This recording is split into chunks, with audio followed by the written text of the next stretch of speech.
Hello, everyone. How is everybody doing?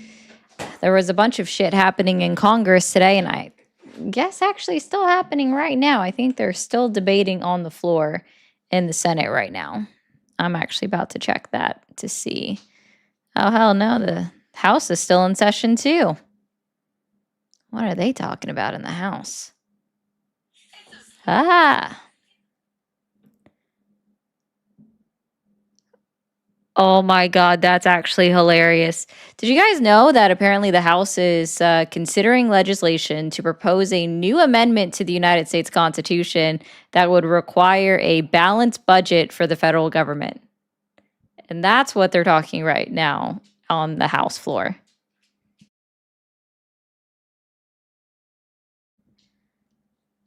That's actually crazy. So why you guys got to check out C-SPAN and stuff. Hi, everybody. And then, of course, the Senate is still on the floor going through their procedural process to debate the SAVE Act. So there's that. We don't know how long that'll go for. Well, Fungus, it actually kind of makes sense that would even potentially be a constitutional amendment, but how would you enforce that? How would you enforce that? It's up to Congress to do it. And what? Yeah, I know, Cheeky. Yeah, no, I agree, Jordan. The only one that ever cares about doing a balanced budget is freaking Rand Paul.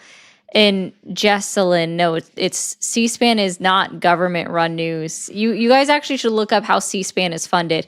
C-SPAN is solely funded from advertisements and then from other news licensing. They receive zero money from the government. So it's not even government-run. They are probably the most unbiased media that you can get, which is why I use them to watch what's happening on the House and Senate floor. It's a common misconception, which is why I have no problem saying it, right? Like, C-SPAN it's not government-run news. That is a common misconception. Yeah, guys, go ahead and send in your daily heart me's. I appreciate you. It's an understandable one, in my opinion. I, in fact, totally understand why. But yeah, there was a bunch of things that happened in Congress today. I can see how you're saying that, Ricky Bobby. Oh, Jesse, thank you.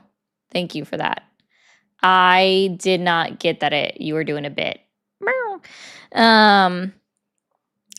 Like, for example, Rand Paul and Mark Wayne Mullen going back and forth and trading blows.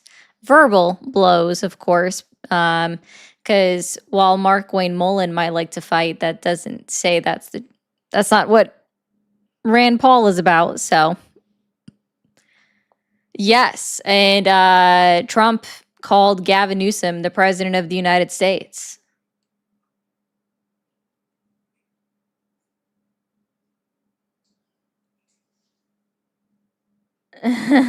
Okay, Joey. Yeah, no, they were funny. Like, Mark Wayne Mullen actually made a comment specifically to attack Rand Paul, where he's like, it seems like you want to go after Republicans more than you want to agree with us. And it's just so bad. Like, no, it's that he's actually like, when are people going to learn that Rand Paul's father was a libertarian, very unabashedly libertarian, right? Rand Paul is following along with his father's footsteps, and he's always been an extreme hardliner about not increasing the federal budget or federal spending. He's probably the most honest, fiscally conservative that y'all will ever see. And yet the Republicans want to hate him for what? Just because he actually abides by what he says?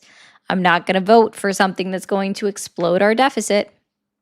Good for him. He actually upholds it. Also, of course, just so you guys know, it is not Tulsi Gabbard's job to figure out or make an assessment or an evaluation of an assessment on whether a threat is imminent or not. It's not her job. She just gathers details. Oh, thank you, Jody. And just puts it out there. That's all. That's all she do. She just hands it over, and also she will not make any comments whatsoever about how she talks to the president and what the president might ask her a question about. Yeah, at the World Threat hearing. So weird.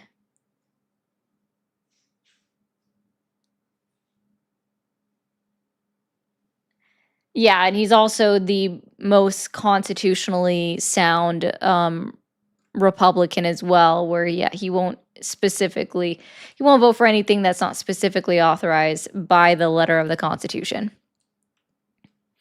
Yeah, I know, Jordan. It was quite funny. It was so funny seeing all of that stuff. Oh, okay. I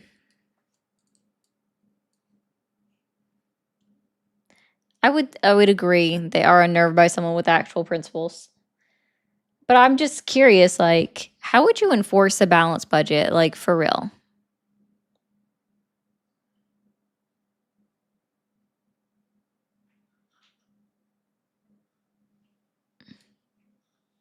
This is amazing. Yeah. He old. Ooh, thank you so much. Guys, let me get through this. I love that little running icon over yonder. Oh, I'd have to move the chat, don't I? Somebody asked me to move the chat.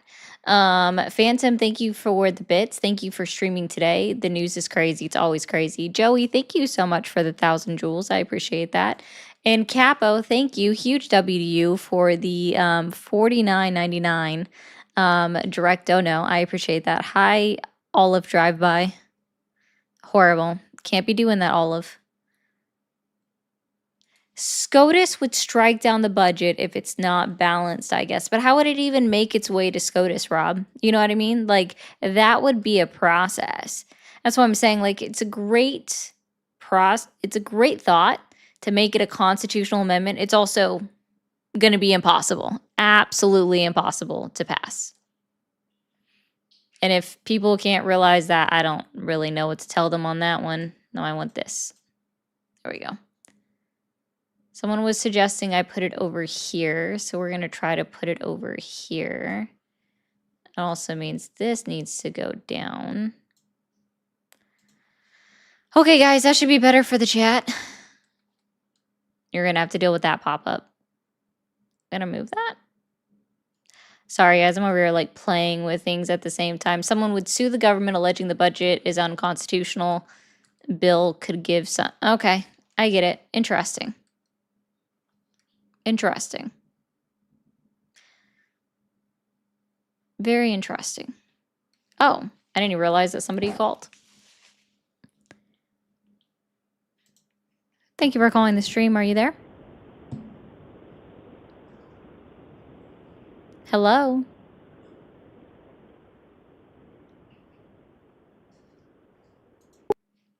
It sounded like an ocean. Thank you for calling the stream. Are you there? I'm there. Hello. Hi, how old are you? 44. Okay, are you still supporting Donald Trump?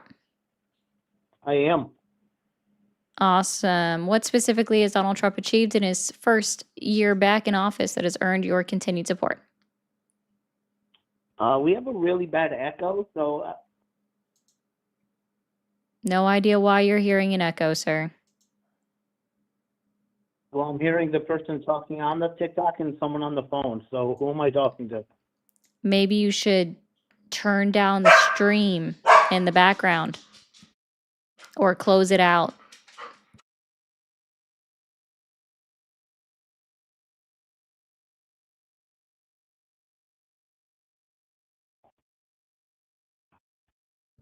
Did you fix it? Okay. So I support Donald Trump. Yeah, what has he achieved Number to one, earn your continued support? Yes. What has he achieved so What he has far? achieved, I'm going to tell you that he has achieved his immigration promise. He shut down the border. I hear a How lot did he of do that? myths that. Well, he gave the people power that the Biden administration shift. He How let them do their job. specifically? I don't know how he did it. Oh, so then you don't know if he actually achieved that or not. Got it. No, I do because there was drones prior to his election that was showing millions of people coming over when the mainstream There are news was also lying, saying drones that that the show border was closed. videos. There are also drone videos No, that no, show that. no, Hold no, on. no, no, Hold on. no, There are no. also, Hold hold on. on. One The head of second. the head of the One borders second. union said Oh, goodness. I already got to do this. No, sir. I what understand he that did. you just want to believe everything that you see Let me on ask you. I TV just want to ask you or something on real quick. YouTube or anything, One quick. but I want to Is let you know. is Hold on. crossing the border Sir. illegal or a Sir. civil offense? Sir. Sir. Are Sir. you a fascist or Sir. do you have dialogue? Sir. Is I crossing was the border literally illegal trying or a to make civil a offense? point. Sir, this is not a democracy on my live. This is a dictatorship. I am your dictator. Hello, my name is Ari. Okay, fantastic. No, it's There not are a also dictatorship. drone videos that show that Bigfoot is real. So are you saying that I should also Okay. believe that Bigfoot is real?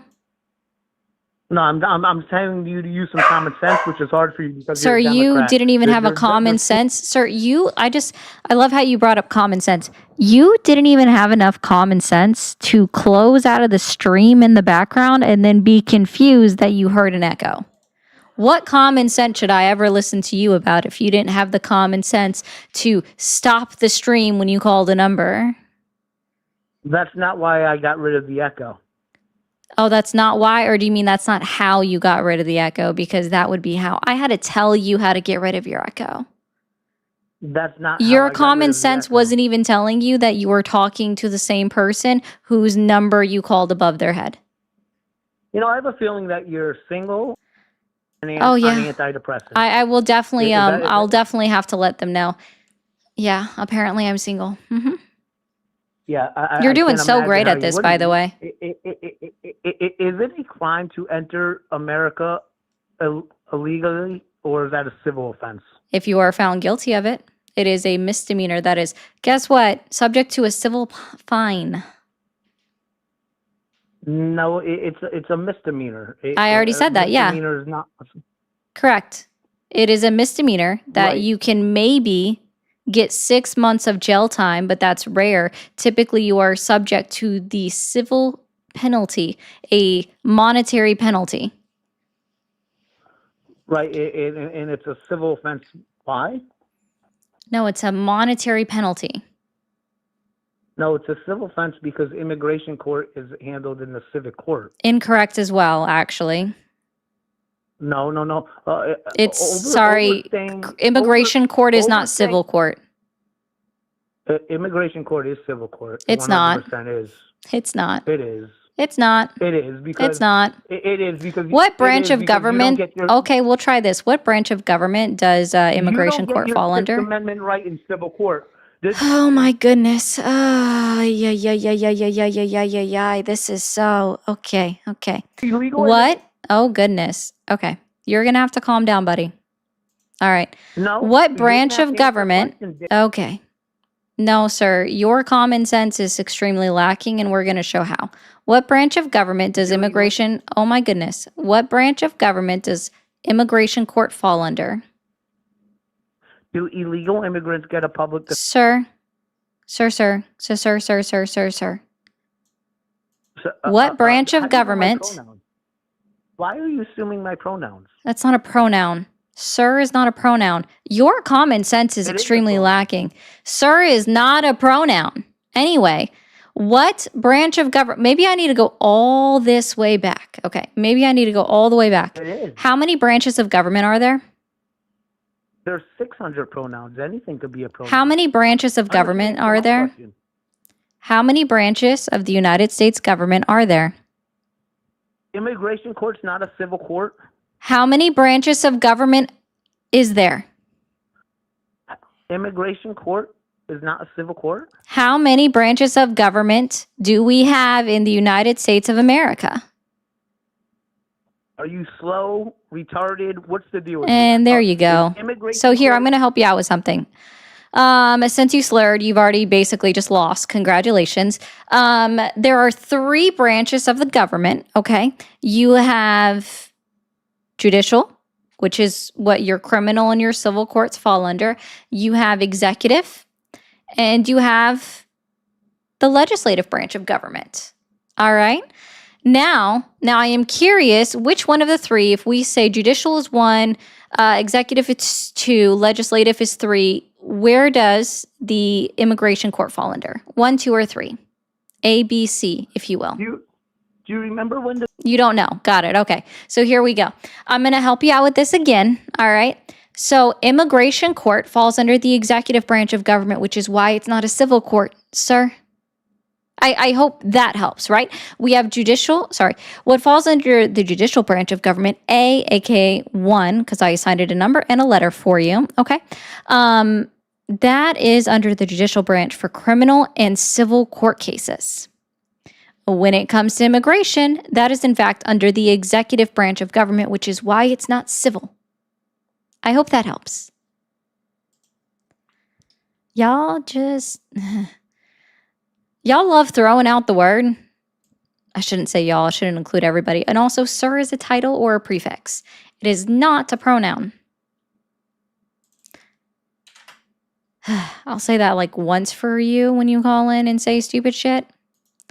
All right, well, you just have a shame kink, don't you? Because you just called back. Sir, the moment that you throw out slurs, you've already lost. So go back to, I already put you in your corner, okay? I put you in your corner, Pookie. So I need you to turn back around, face the wall again, and put your nose in that corner, okay? Thank you. Mercy.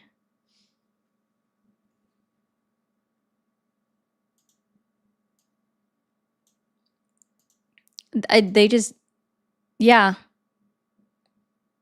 Oh, he wants to do it again. Anyway, so what branch of government does immigration court fall under? Oh, never mind. You don't know. And I don't care.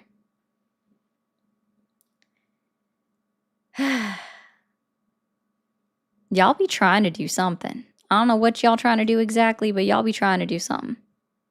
Okay. Lord have mercy. Do I need to feed a warm bottle to him? Probably, David, honestly. You probably do. You probably do. Okay. There was a couple of other interesting things. Basically, of course. Oh, Leslie, Leslie. So you have to go to my my YouTube account and watch the full video. It's good. It's funny. Also, guys, while we're here, real quick, I'll give y'all a second over on Twitch and YouTube. 1 second, guys.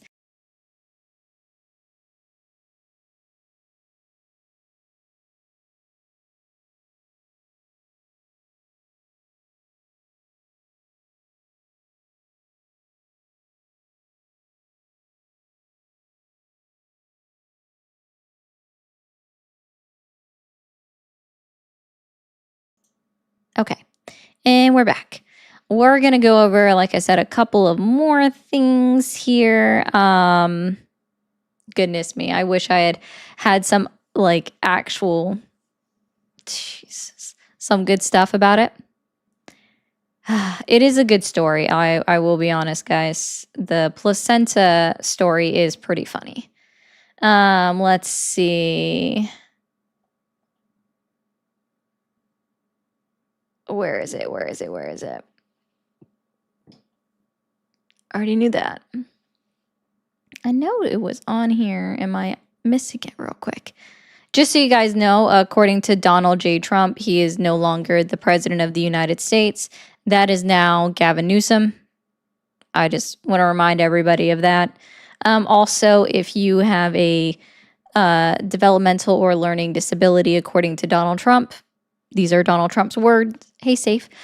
You should not be in a position of power within this country, which I absolutely disagree with. There's goodness me. Let's see. Here it is.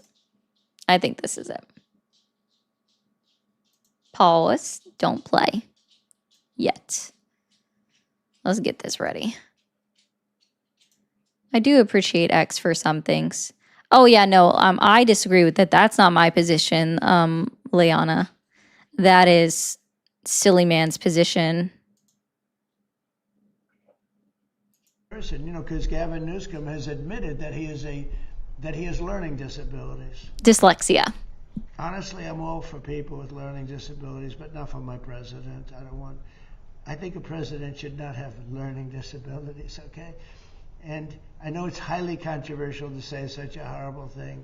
The President of the United States, Gavin Newsom, admitted that he has learning disabilities, dyslexia. The President of the United States is now Gavin Newsom, just so you know. Thank you for calling the stream. Are you there? Yeah. Hi, how old are you? What is this phone number?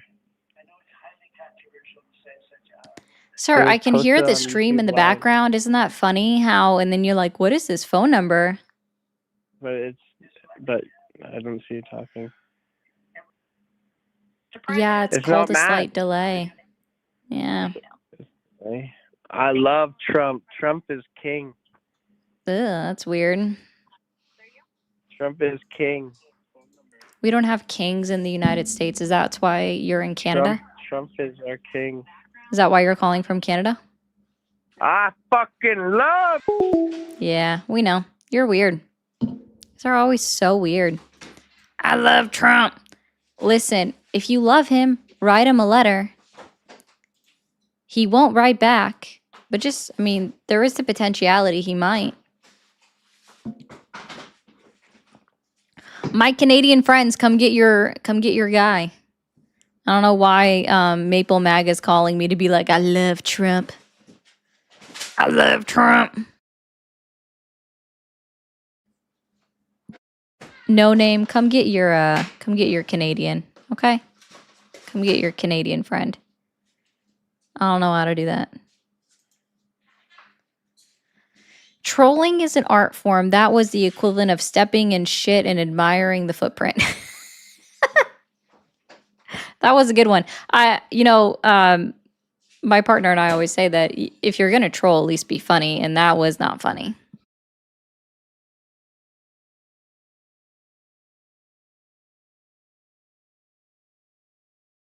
But does anybody else want to watch Donald Trump admit that he's not the president anymore? Because I'll play it again. We'll put it back up on the screen. Just for the moment. This is funny to me. Disabilities. Honestly, I'm all for people with learning disabilities. This is but not for my amazing. president. I think a president should not have learning disabilities, okay? And I know it's highly controversial to say such a horrible thing. The President of the United States, Gavin Newsom, admitted that he has learning disabilities, dyslexia, everything. Oh, no. Oh, no. I guess Gavin Newsom is now the president. He already knows. Thank you for calling the stream. Yeah. Thank you so much, Tommy, for that. Saying, hey, Mermaid Ari, great to hear and see you again. Huge W's to Tommy. Huge W to Capo again as well. Thank you so much for being here. I do appreciate you guys. I appreciate seeing you as well. Don't you guys love like the little running guy that just runs across the screen for a minute? It's just like running up and down. It's pretty cool. Yeah, I would agree. Sometimes I really don't think that Trump knows where he's at. Which part was messed up, Loca?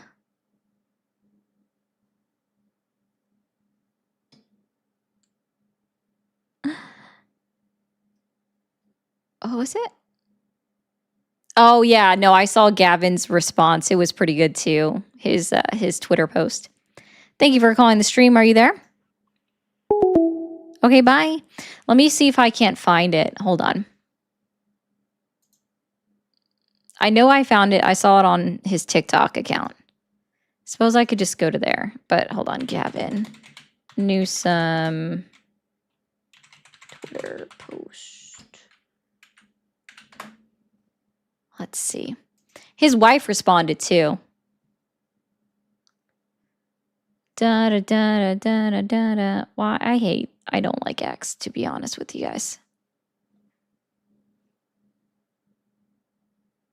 Why are so many things pinned? Is this not in order? I'm gonna just look at president.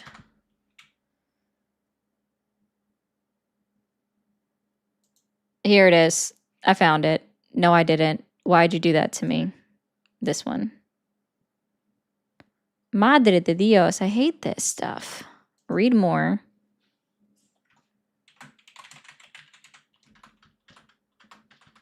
Nope, it's not pulling it up. I'm gonna have to go to, hey guys, thanks for coming in. This stuff being dumb. Thank you for calling the stream. Hello? Hi, how old are you? 29. How old are you? I'm sorry, I didn't even hear you. 29. How old are you? 29. Yeah, I'm 30s. Nice. Why don't Yeah. you support Trump? I don't support him either, but do you support Israel? No. Okay. They How have the come? right to exist, of course, but no, I don't support them in the way that their government continues to bomb people. Would you consider yourself a Zionist then? No. Well, you could But- call me a but- Zionist if I just support the fact that Israelis have the right to exist just like every human being on earth does. Is that what you want? I agree with that. Okay. I agree with that. It's about the only way you could say that I would be a Zionist. Oh, what's the definition of Zionist to you? No idea. Do you think the United States government is occupied? Occupied? No. By a Are they foreign influence? influenced? Sure, but that's not occupied, sir. Or would they not be occupied through financial powers? Sir, everybody can be bought and paid for in our United States government. That's nothing new. What if they're working for a foreign government? Would that not be considered occupied? What country are you calling in from, by the way? I don't feel like looking I'm up in that Europe country. at the moment. Okay.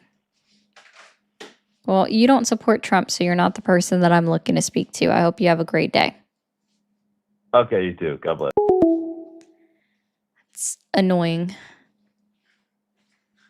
Oh, yeah. You know what? That's a good point, too. They are occupied. They're occupied by covering up the e-files. Ayo. That's a good one. Hold on. Ugh, I hate that. Did it download?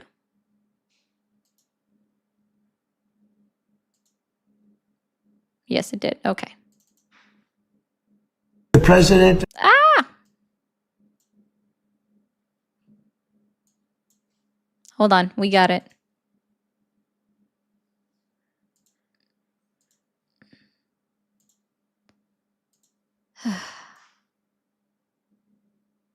You're awesome. There we go. The president of the United States, Gavin Newsom. Wow, what an offer. Let me sleep on it though. That was one of his replies. Let me find his other one because it was funny too. Thank you for calling the stream. Are you there? Yeah. Awesome. How old are you? 66. 66. Are you still supporting Donald Trump? For the most part, What has he achieved in his 14 months back in office that has earned your continued support? action at the border. Like what specifically? Well, using our border patrol to patrol the border. Number one.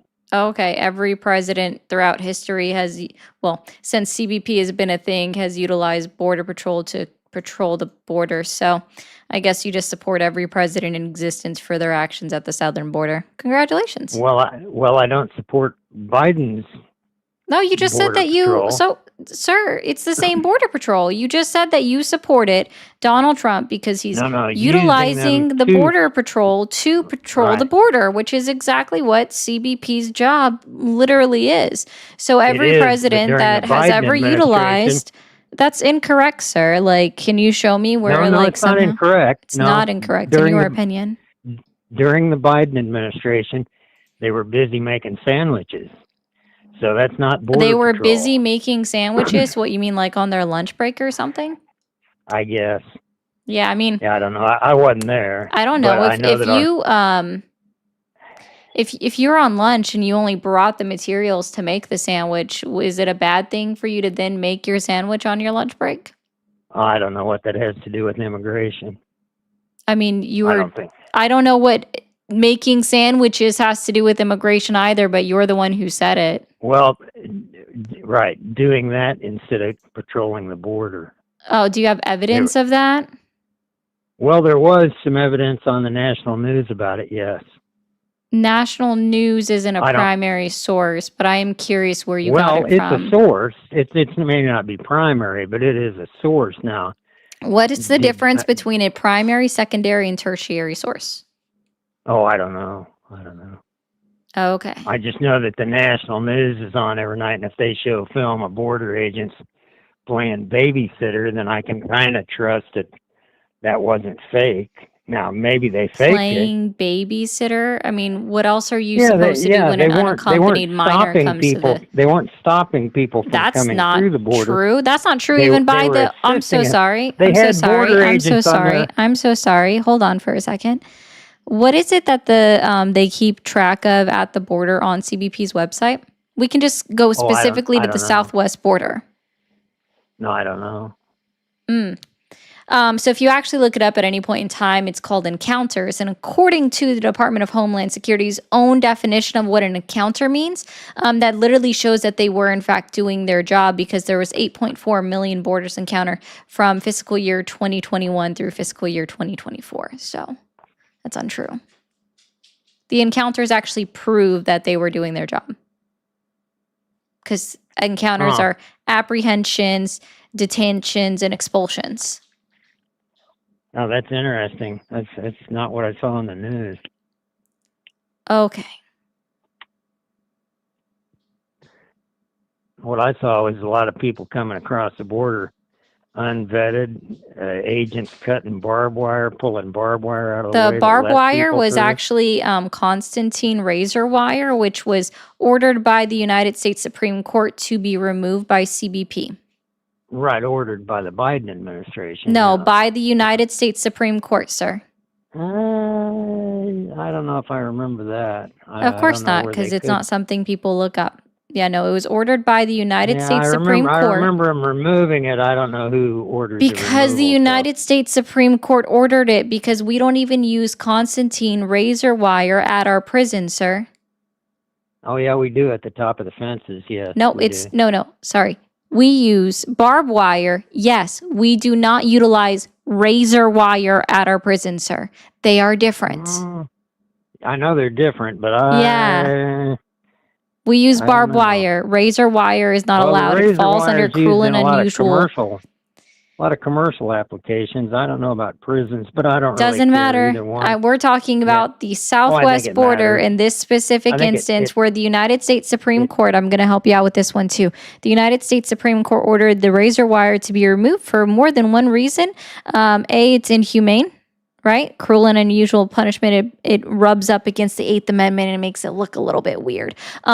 Two, because this has been held up for a long time, that immigration is the federal government's job and not the job of a state. So when the state decided to put razor wire up and across the Rio Grande, they did it outside of their jurisdiction. Right now, that right there, I can see you probably do have a legitimate point there. I'll agree with that. I 2 can points. See where that could be Because, see, every time conflict of somebody gets interest. injured by razor wire and then they are But then a encountered by, a one second. state may also have some control there. No, they don't. Again, yeah, I this don't has know. I been don't know. like you can look Well, at I'm not specifically. A lawyer. I'm not a lawyer. I'm not calling you a liar. I'm just informing No, you I that. said lawyer. I'm not Oh, a lawyer. God, lawyer. I thought you said liar. No problem. Neither am I. I've just read briefs. Okay. So when it comes Yeah. specifically to like determining that immigration is solely the federal government's job, enforcement is the government's job. You can look at Arizona v. United States 2012 Supreme Court ruling where they also declared that as well. Okay. And they Okay. did it in the same The only ruling thing where I they. know for sure Okay. lately is that I saw Border Patrol agents, more than one. They're again on the national news now, which is left-wing slanted. That it's the cleanest border we've had in 23 years. I Yes, think was the according guy's to the statement. Department of Homeland So, Security. well, according to a border guard down there, I don't know exactly what his rank was or anything. So anyway, at the moment, Yeah, without going I down there doubt it. myself, Sorry, that's an anecdote, and I don't like anecdotes. yeah, I okay, like well, okay, statistical data. okay, yeah, and the statistics of how many came across the border during the Biden administration versus now, Oh, yeah, sure. Tell me how many people came across the border? I don't know. You don't know. I I thought you don't like know. watching No, I national don't. news. They don't tell you how many people cross the border? Oh, I don't think they did. No. Interesting. No, I don't think they have. No, I don't catch every minute of it every night. I don't catch every detail of everything. I mean, neither But do I'm pretty I. sure that I'm pretty sure it's way down now versus the Biden administration. But Do we you can keep go ahead and track of senselessly. crossings? Does Department of Homeland Security, ICE, or CBP.gov, do they keep track of crossings? I don't know. Oh, I do. I don't They know. don't. Okay. So I don't know. there is literally no way for us to know how many people are crossing because maybe you might be able to help me out with this. How do you count people that are crossing the border illegally when you don't see them? What do you mean when you don't see them? If they crossed the border illegally, they weren't caught nor seen. So, how do you count people that crossed the border that were not Well, you seen? couldn't if they were never seen, then you couldn't count them. Right. So, Yeah. people that cross the border, so people that came in illegally, it's an unquantifiable number because they were not seen. Oh, I'm sure it is. I'm sure there nobody has a Yeah, right so number. even right now, we don't know how many people are crossing the border through non-ports of entry. No, I know that. I know that. Yeah, so we can't make any claim saying that it's the cleanest we've ever seen just because they're Well, not the seeing Border them. Patrol did that. I didn't. The Border Patrol said that. I and understand didn't that say that's your hearsay Okay, so that you're people sharing on with the me. border, people on I the understand border that that's doing your their hearsay job. that you're sharing with me. So I can't corroborate that, and neither can they. Oh no, you'd have to see the clip, and then you'd have to Sir, argue with that I guy can't who works corroborate there. that, sir. I'm gonna No, I know again. you can't. I I know can't you can't. corroborate. You're sitting there in a box. Yeah. Yeah, sure, I'm in a box. But anyway, I that's can't the thing corroborate that I that. like, Neither Trump. can you, and neither can the Yeah. person who said it. Because again, people that cross through non-ports of entry Right, that that are guy not only caught works there. are He an can't say anything. unquantifiable. Sir, I just need you to listen for a second. People that come into the United States of America through non-ports of entry that are not seen cannot be counted. They cannot be kept track of. It's not a tally mark that you can make. So a CBP agent trying to say that it's the cleanest they've ever seen, they don't know because there's always going to be people that are missed. Word for it. Oh, he works there, so I'm going to listen to him. Sure, you can. Again, if they're not seeing the people come into the country, then they don't He's there know. working every day, so he's going to see what he sees. He doesn't work every day. That would be illegal, I'm sure they sir. do. I'm sure Sir. they do miss some. Sir, it would be illegal for him to work every single day. No. Are you okay? He can work 7 days a week if he wants. No. Are you? Yeah. Oh my God. Yeah. He can work as many days as he wants. He's not required to take 2 days off. Problems. There's no law on how long you can work on a job. Actually, now, there is. driving there is. No, there are But, laws. It's called OSHA. well, he Also, can the work 7 days a CFRB. week if he wants. I don't know. We'd have to ask him. Oh I my don't know gosh, the that. CRFB. Like, I know you guys don't know any of this stuff. Or, no, sorry, CFRB. My bad. Like, OSHA exists. The CFRB exists. That designates how many hours you can work. Hell, even our United States military members can't just work for however long they want. They are Oh, I didn't say the also, it's military can. also, No, I didn't say the military. gosh. There are regulations that regulate the federal government and federal employees, sir, and how they work. So no, you're telling me that somebody is going to be just okay working and never seeing their family for weeks on end since Donald Trump became president. So this guy has worked all Feels all the 365 days of the time. year. This guy has worked all People, 365 days of the year, right? well, I don't know. I don't know. Okay. Well, for your logic to be true, where you're saying, well, he works there, I got to believe him. He works there all the time, every day.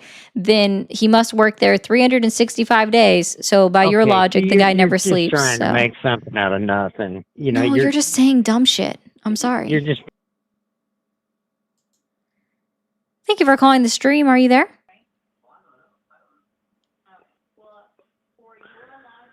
Can you turn down the stream in the background? Hello, Hi, how old are you? I'm 51, and you can tell I'm 51. Okay. Are you still supporting Donald Trump? No, I hate Donald Trump, and I know you support. I know you talk to Donald Trump worshippers up here, Yeah. but I just want to tell you something. The other night you heard me sing a song on your show. It was not a crank call. I want you to look it up and listen to it later on. It was from the 1969 Woodstock Festival, Joan Baez. It's called Truck Store Truck Driving Man. Remember that song I was singing? No, I don't remember. I'm sorry. Look it up. Joan Baez at Woodstock 69. It fits so much today. It fits more today than it did in 1969.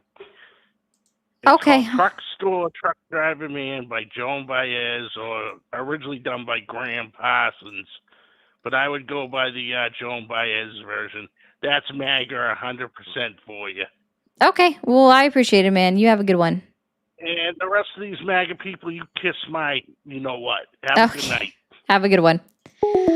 Parker showed caller a photo of Trump looking fat. Caller says the camera puts 10 pounds on you. Chat answered, how many cameras did Trump eat? That's a pretty witty on the chat, Deb. That's pretty witty on the chat. Oh, California. I don't do I have to do mine wired because the quality is just better when it's wired in to the headphones for the sound, and there is no latency. So I do it that way. And yeah, actually 1 second, YouTube and Twitch.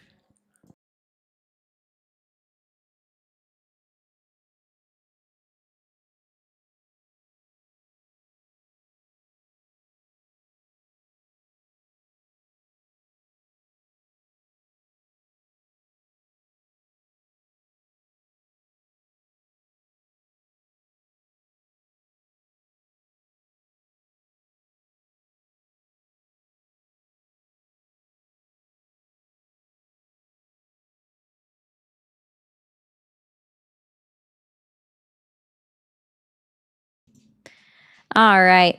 But we'll continue with some more other news. I still need to find Gavin Newsom's TikTok post. Hold on. Let's go to TikTok. Hopefully it doesn't just start playing things. Okay, it did not. Search. I always type his name wrong. Let's see. That's one. That wasn't it. There was one that I saw where it was like a Twitter post. Maybe it was somebody else that posted. No. Let's see.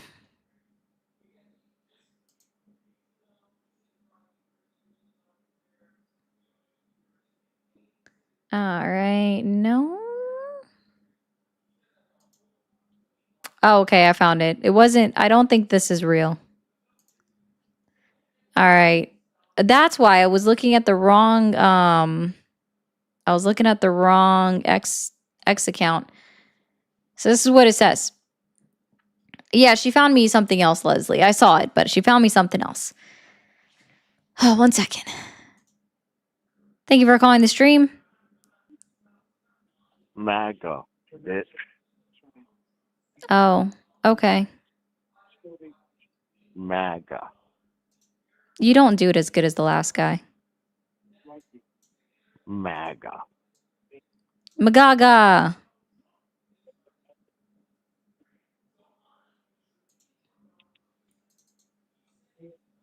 It's the final brain cell. Do-do-do-do. Do-do-do-do-do. Do-do-do-do. Do-do-do-do-do.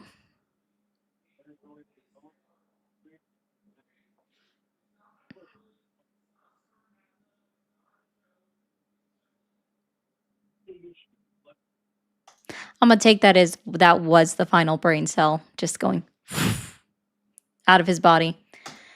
Thank you for calling the stream. Are you there? Yo, what's up? Hi, how old are you? 27. 27. Are you still supporting Donald Trump? Yeah, he's like one of those inspirational figures out there. Oh, okay. What specifically has Donald Trump achieved in his 13 months back in office that has earned your continued support? He's just deteriorated, and like he's not there because age. He's older than Biden, and he still has the highest position in office. I think that's pretty inspiring. If he can be president, you really can do anything. Okay. Thumbs up for you, I guess. And I love paying $5 for gas. That sounds accurate. I love Israel. I love Netanyahu. Oh, that's a little awkward.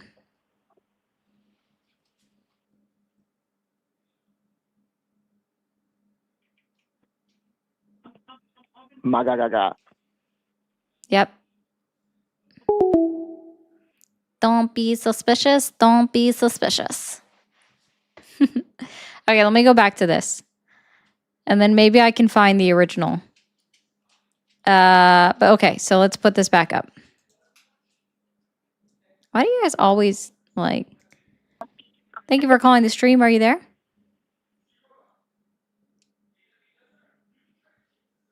Hello. Hey, what's going on? Hi, how old are you? I'm 28. Okay, are you still supporting Donald Trump?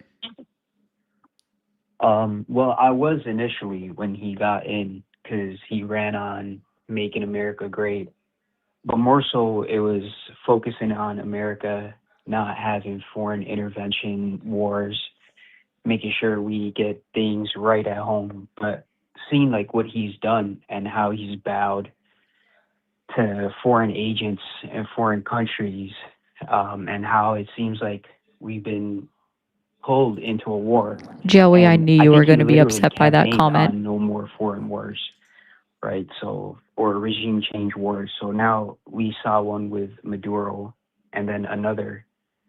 We're seeing them try to do something like that with Iran, but they don't even have the goals right. No. So now I feel like I can't really trust him. Like I feel like I got duped, and I thought he was one of the swamp drainers, but I probably should have seen it coming because, I mean, he was a billionaire. He hung out with them. He was friends with Hillary Clinton before, and then he had a falling out with her. So he was in all of these things. So it's probably on me, to be honest, but I can't really support him, like, with my conscience and, like, knowing what he's done.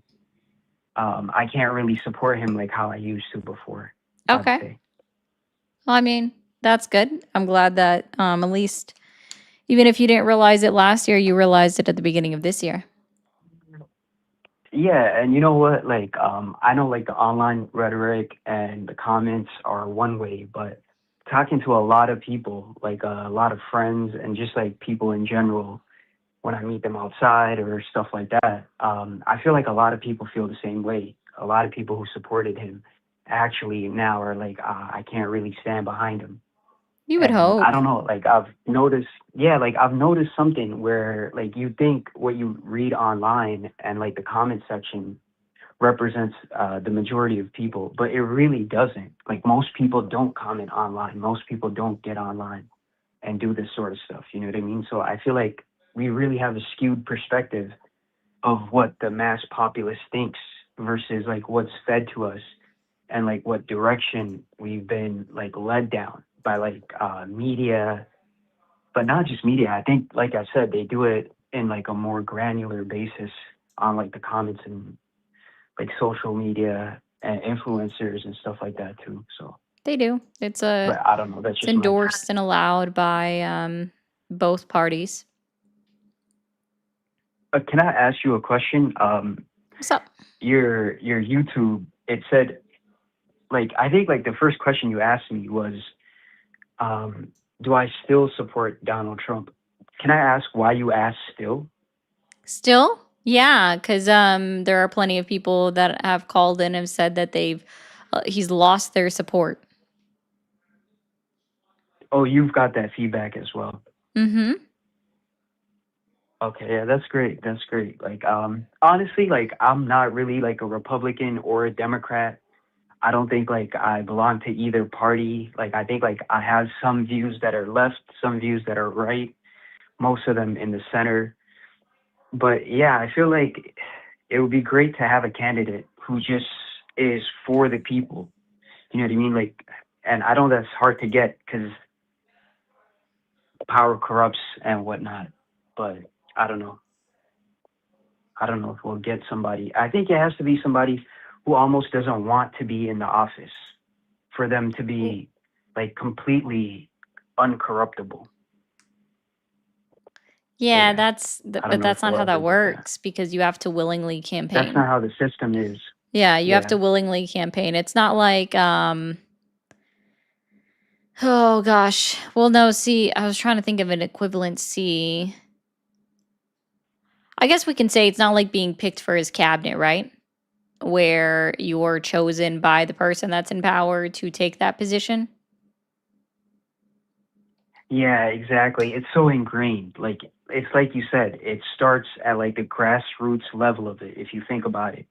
Like from the campaign to like having to raise all that money.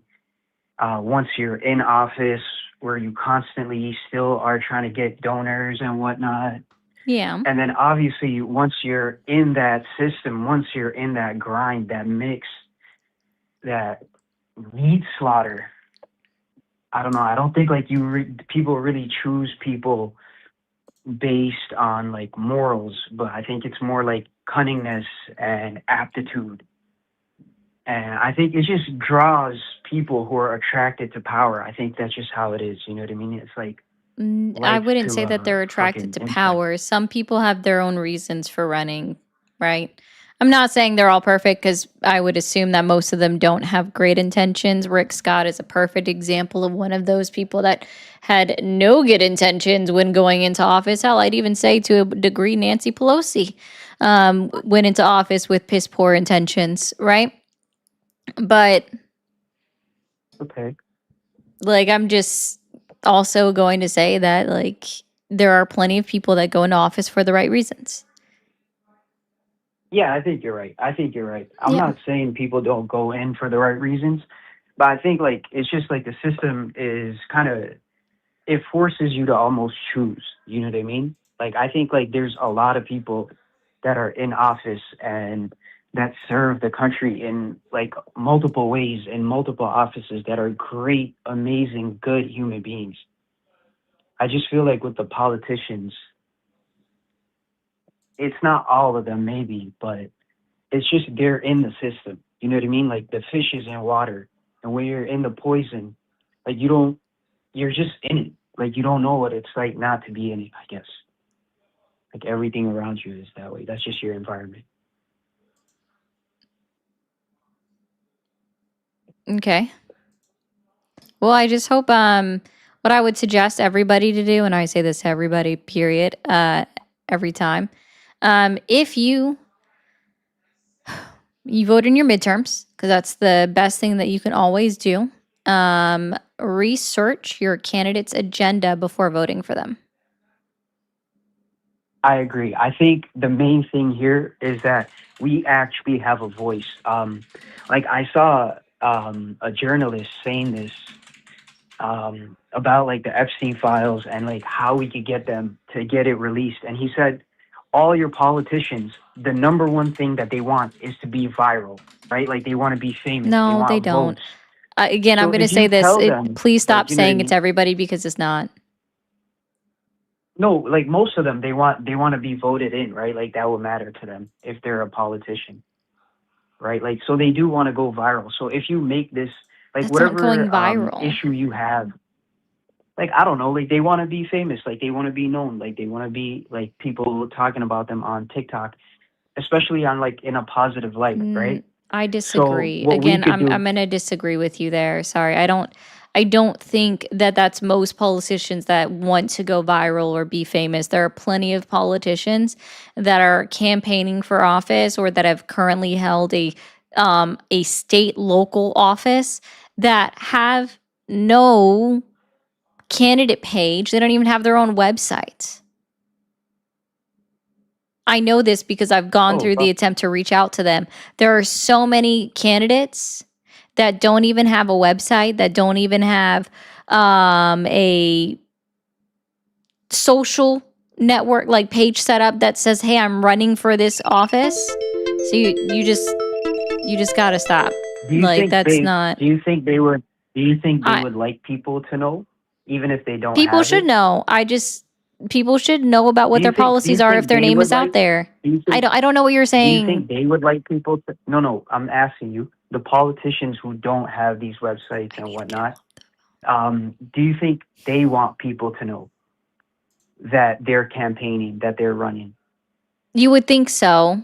I don't know, sir. That's I what I honestly meant. don't Yeah, know. like that's what I meant by I So think it's they not will want to about, go viral. sir. So I listen. so for I us, can't. I think what we could do is like try to make them viral by bringing up the things that we think are important to us and saying, hey, if this is important to you and you represent us, talk about it, calling them, you know what I mean? Like talking about it on social media, whatever it is. Okay, then do that, sir. Like I don't really. Yeah, and I'm just encouraging your audience and people who support the left, the right, whatever they support, like to call in to their senators, to their congressmen, to their representatives, to vote in their local elections from like the sheriff's office to whatever you can vote for. And I think you're right. Like people should do their research, go into the midterms, looking stuff up, and that's just my opinion. Yeah, no. I mean, I agree. I always read people's policies before I vote. Okay. Well, I hope you have a Yeah. great rest of your Wednesday. Yep. And Thank like I you. said, I think it's the people's power to vote. It is. Thank you. Thank you. That's all you can do is get out and vote. For the person that tried calling in twice, you're welcome to call in again. The phone lines are back open. For now, I'm going to go ahead and go back to trying to read through this post. Oh. Thank you for calling the stream. Are you there? What the fuck was that?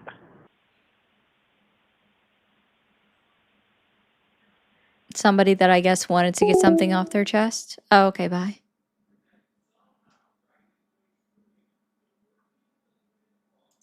Thank you for calling the stream. Are you there? Yes, ma'am. Awesome. How old are you? I am almost 45. Okay. Are you still supporting Donald Trump? Yes, ma'am. Okay. What specifically has Donald Trump achieved in his first year back in office that has earned your continued support? So I was listening to your previous caller, not trying to bash, but it just seemed very nonsensical. But Most of his policies that he ran on, I very much support. Locking down the border, we're at 97% decrease. I didn't ask you. Sorry, I am going to correct you on one thing. I didn't ask you why you voted for him. I asked you what you said, specifically what is he doing has to he support? achieved? Yeah. Yep. What has he achieved, right? And I asked for specifics. And I gave you a specific. Yes, No, ma'am. you didn't. You just gave a 97% vague. So reduction. shut down the border. How did he do that? That would be a specific. I was getting there. 97% reduction. Where can I on find that illegal statistical border. data? Yeah, I know where you're going with this. Where can I find that statistical data that it's not a news, media, or press release on CBP, ICE, or DHS.gov? So the CBP should have that as well too, because when they Where can I changed the find that CBP is not a one tab, news, media, or press release? What would be the name on the CBP website? What would the title be? That shows that we have a I would have to- 97% reduction in crossings.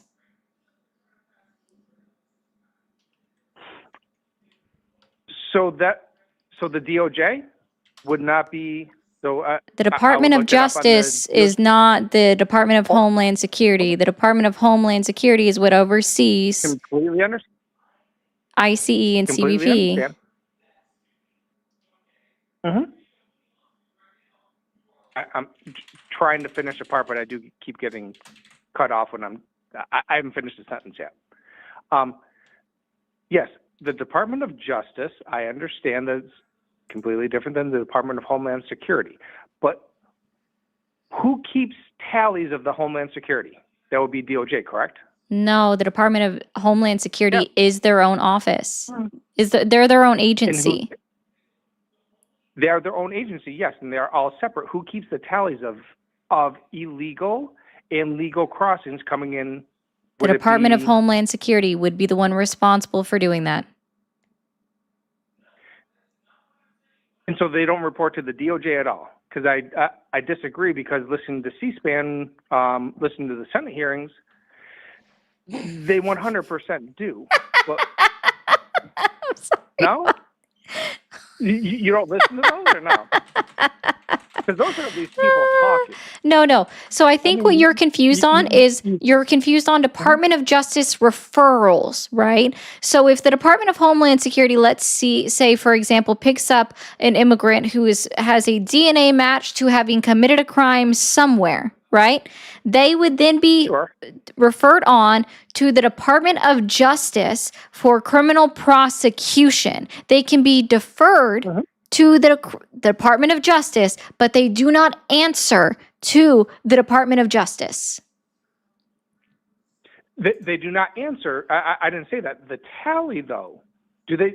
I thought the Department of, unless I'm incorrect, the Department of Justice has very accurate keepings of numbers, correct or no? Fine, then show me where the Department of Justice keeps track of southwest and northern border crossings that is not a news, media, or press release.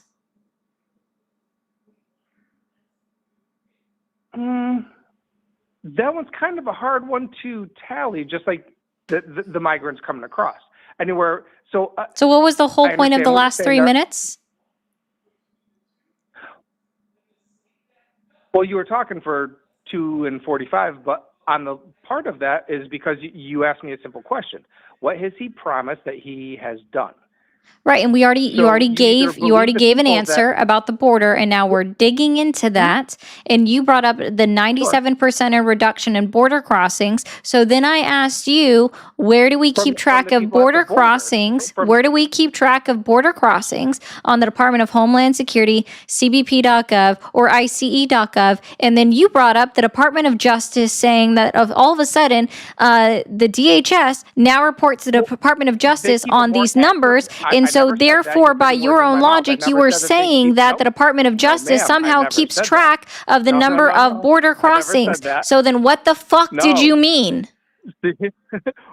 Right there. You see, that's a typical, kind of like and I'm not even saying I'm a very left-wing thing. Sir, it's not a typical left-wing thing to be exasperated by the fact that we went on 1 minute and 30 seconds of fucking nonsense where you literally said You literally said, I was watching C-SPAN and I heard it on there that the Department of Homeland Security reports to the Department of Justice. Am I wrong? And then I explained to you as calmly, as clearly as I possibly could, that the Department of Homeland Security will refer people over to the Department of Justice for criminal referrals for prosecution. They will refer cases over to the Department of Justice for criminal prosecution. But you said all of that in line with saying that the Department of Justice, when I asked you about crossings, you brought up the Department of Justice. So now are you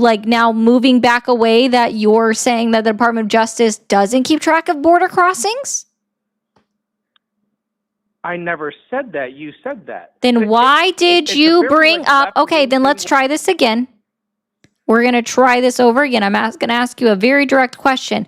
When I asked you for, sir, you're going to have to stop trying to yell over me, all right? When I asked you for where Department of Homeland Security keeps track of border crossings, why on God's green earth did you bring up the Department of Justice? Okay. So, yes, Customs and Border Patrol keeps track of their own numbers. When I was listening to C-SPAN a few months ago and listening to the Senate hearing when they had the Department of Justice on there, never once said that Customs and Border Patrol answers to them. What I did say is that the Department of Justice does keep a very accurate tally of people coming in and out. Yes, it is for referrals, 100%. So you would have so to it's not people coming in and out of the country. Well, if you're illegal, then yes, that would be people coming in and out of the country No, illegally because no. So Customs and Border Patrol keeps track of people coming in legally? Sir, that's not even what you just said. That's not even what you just said. Try to rephrase your question. Okay, so that wasn't a question. You asked me a question, and I answered, so that would have been Fine. a statement. Try to restate your statement. Rephrase your statement. Okay, so question then. How do we come to a common ground? So if one says, hey, we have 97% reduction in border crossings, how would you like that tally? I asked you to rephrase your statement, not go on to a different part in your claim. It's still in the 97%. It's the same claim. Correct. That's what I just said. No, sir. Okay. You're not listening to what I said. I asked you to rephrase your statement, not to move on in your claim, which then you literally went on to say that you were moving on in your claim. Literally, as I was trying to explain to you that I asked you to rephrase your statement instead of moving on with your claim. This is why you, okay. Because you're asking, how did I get the 97% number, correct? That was your question. Yes, I did ask you one of those questions. Correct. Yeah. So how do where? you tally the numbers. Yeah. Where are crossings on the Department of Homeland Security, CBP, or IC.gov? From CBP, that is their official statement. No. I said not a news, media, or press release originally when I asked you. I want statistical data. I said that from the start. I said, you said 97% of border crossings are down. Great. Where can I find the statistical data that is not a news, media, or press release on DHS.gov, ICE.gov, or CBP.gov? Well, they might not have all of the reportings in. So as far as finding the statistical data, they're required to report this data quarterly. They are required to report this data quarterly. We are now in quarter five. We are now in quarter 5 of Donald Trump's administration. So are you telling me that they are not reporting on any data that they are required to update quarterly? If not monthly, they are required to update it quarterly. Yeah. They are required to update Correct. this They do quarterly. not So you're update it. telling me that they are now ignoring their own reporting requirements by not reporting for the last 4 quarters of Donald Trump's administration, and we are at the end of quarter 5. Oh, 100%. Just like Joe Biden's for 4 years lied about it and never reported it. So, Sir, everything was always reported. No. Sorry, this is you've already. No, it wasn't. You're now No, pivoting no, to no, but no. Biden. You're now pivoting to but Biden. Okay. You're not diverting the conversation off of Donald Trump and then going to but Biden. Okay? That's not what we do here. We are sticking on one subject, and I've been literally holding your feet to the fire this entire time to stay on a singular point of contention, and you're not diverting, and I'm not going to allow you to divert. Okay? So where am I finding the statistical? No, it's not an analogy. It is not an analogous. It is not a comparison. We are talking about one thing that you still have yet to prove to me. Where can I find the statistical data of the 97% decrease in illegal border crossings? That is not a news, media, or press release. The border and doing it. What would you not trust? So do you not? Trust them? Okay.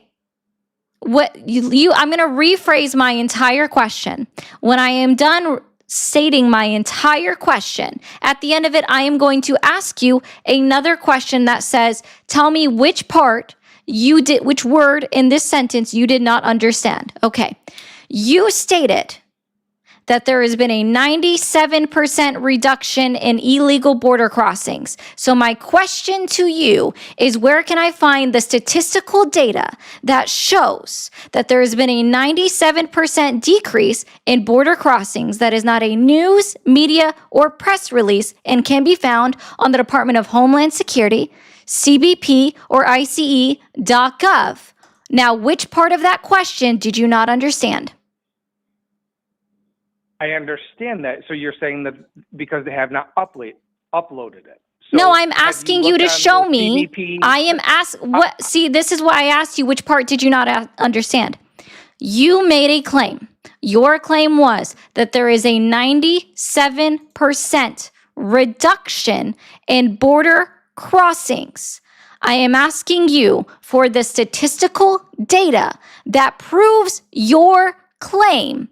That is not a news, media, or press release that can be found on the Department of Homeland Security, Immigration's Customs Enforcement, Customs and Border Protection.gov websites. Down the conversation.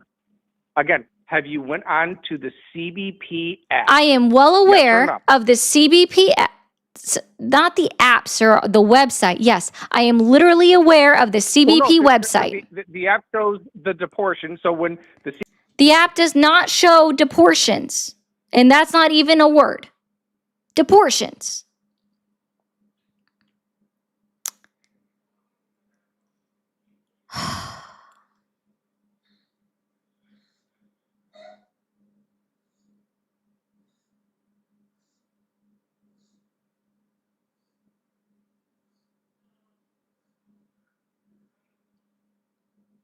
Deportations. I'm stuck on the word.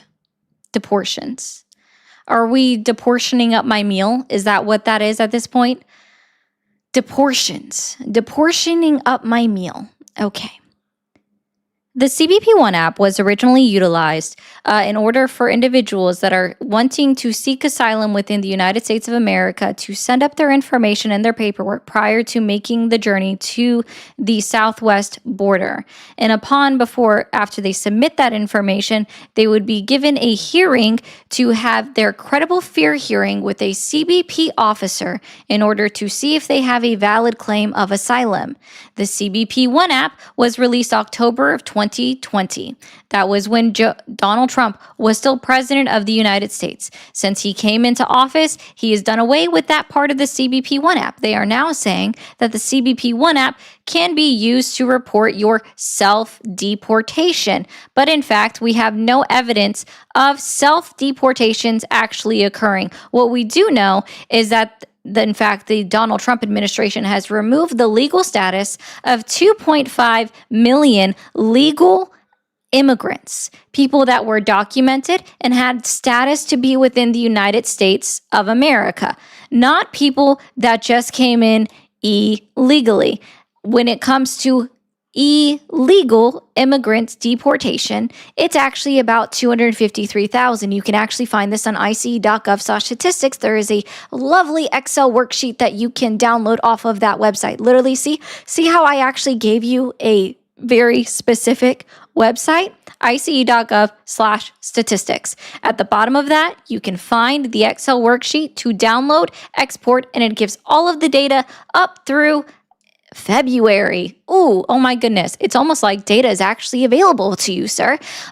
See, it is actually a gotcha moment for me when I'm asking people about that 97% reduction in illegal border crossings, because newsflash, the United States of America cannot keep track of border crossings because, sir, I don't know if you realize this, but if you don't see somebody crossing the border, they are not found, they are not caught, so therefore they are missed. You cannot keep track of how many of them cross the border through a non-port of entry, right?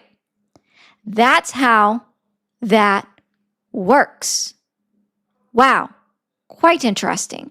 So the idea that there's been this 97% reduction in border crossings, it doesn't exist. There is no proof of that. There is no statistical data that comes from that. And yes, you can, under 8 U.S. Code 1225, deport somebody that have entered within the United States within the last 2 weeks, within specifically 100 miles of the southwest border, can be removed without a hearing, and they are then counted under an encounter, because those are considered apprehensions and expulsions or repatriations after they have been encountered. So that number under 8 U.S. Code 1225 is actually included in the encounter numbers on this Southwest, if you go to cbp.gov, Southwest border encounters. Wow, fantastic for the person that asked that question in the comments. That's how that works. Crossings cannot be counted if somebody is unknown. That is why they are illegal. Fantastic. Also, Nick, you're wrong. Congratulations. You're still wrong. Awesome. I still don't understand why you brought up the Department of Justice, because here's another great statistic that the CBP also brings up and keeps track of, is how many immigrants have been charged with having committed a crime, and how many immigrants have then afterwards been convicted of having committed a crime. About every single year, the CBP reports that we have about 80,000 immigrants that are charged with violating 8 U.S. Code 1325 and 8 U.S. Code 1326. Out of those 80,000 charges that we see in a year's time, we maybe see afterwards 120 convictions on average, because the cbp.gov keeps track of that number as well, because it is very difficult to prove whether someone crossed through a non-port of entry or not, or how they came into the country. That's how that works.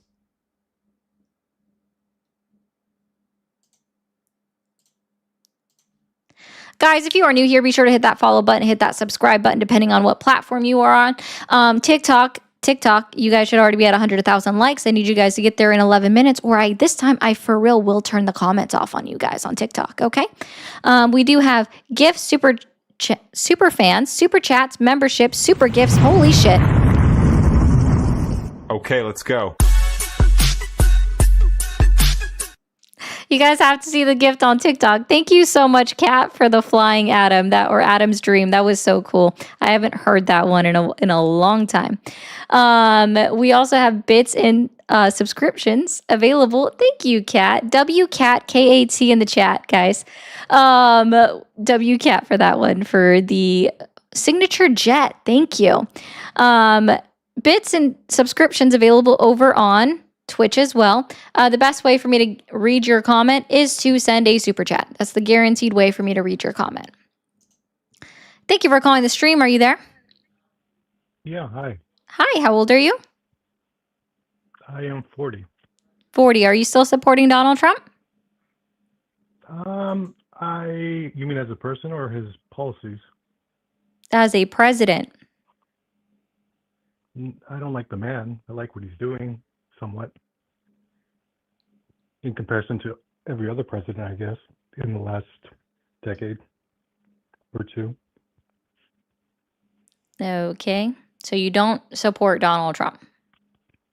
No, I do. Okay. I like the tariffs. The tariffs that were deemed to be unconstitutional? Because he did it the wrong way.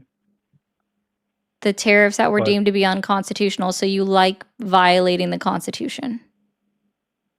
I think originally tariffs were part of it was part of our system for a long time. I think the reason they went away was because the central bank.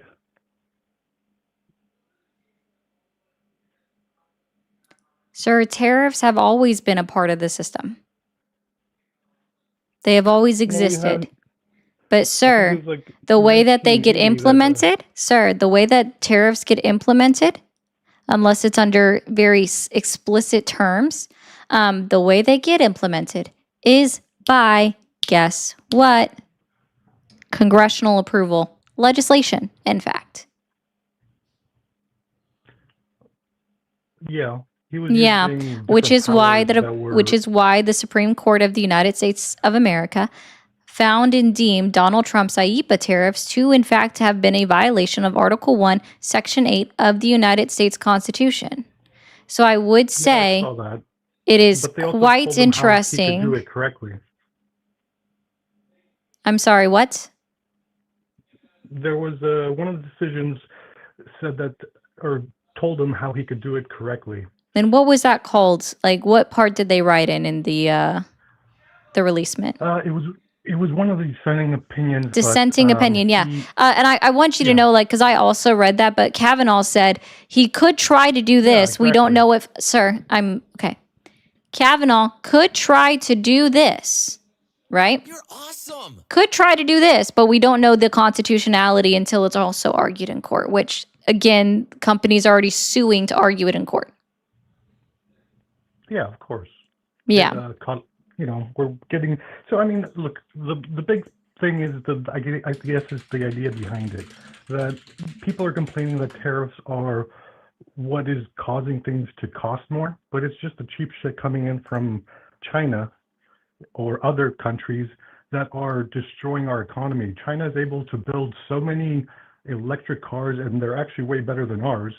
And what they do is they ship all of these cars over to a country, and they take over the market, and they force all of the businesses to go out of business because they can't compete with a $10,000 car when their cost in that country is $20,000. After a couple of years, the automotive industry in that country is gone, and now China, all they have to do is raise the prices, and they have made a monopoly. Sir, do we I'm curious. Do we have Chinese electric vehicles in the United States? No, because the tariffs make them too expensive to probably ship here, and I think we've actually banned them. Yeah, they're banned in the United States. It has nothing to do with the tariffs. Oh no, I'm telling you the idea behind it. I'm not. That's your supposition. You might be right about That's your supposition. Also, because I did research on this the other day, the Chinese the Chinese vehicles, their electric vehicles, are safer than even the Teslas we have in the United States. Yeah, I already gave you that point. I said that they're way better than ours. Yeah, way better. I didn't say better. I said safer. Well, better includes safer. I mean, I haven't driven one. I haven't researched any of them. I have no point to try to buy one. So why would I even look into it?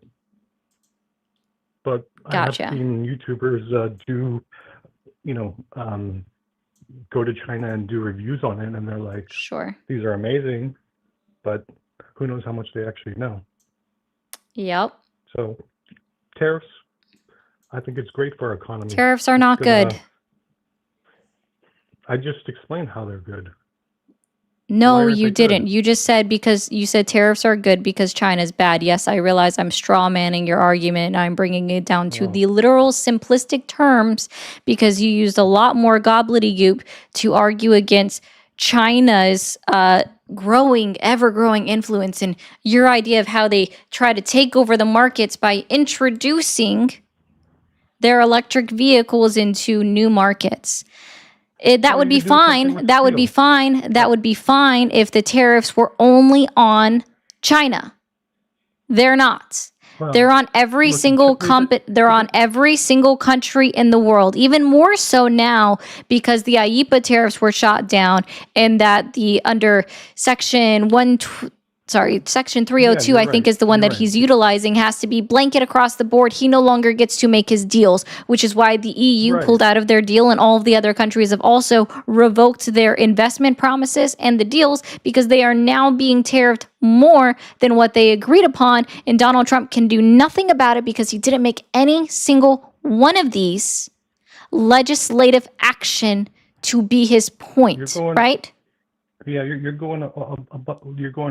you're scattering all over these places. I'm literally not. I'm staying on the same thing and talking about tariffs. I'm just moving past your main point of China is bad because you only spoke about China. This isn't me skipping. I'm adding more elements to it because this is how it is.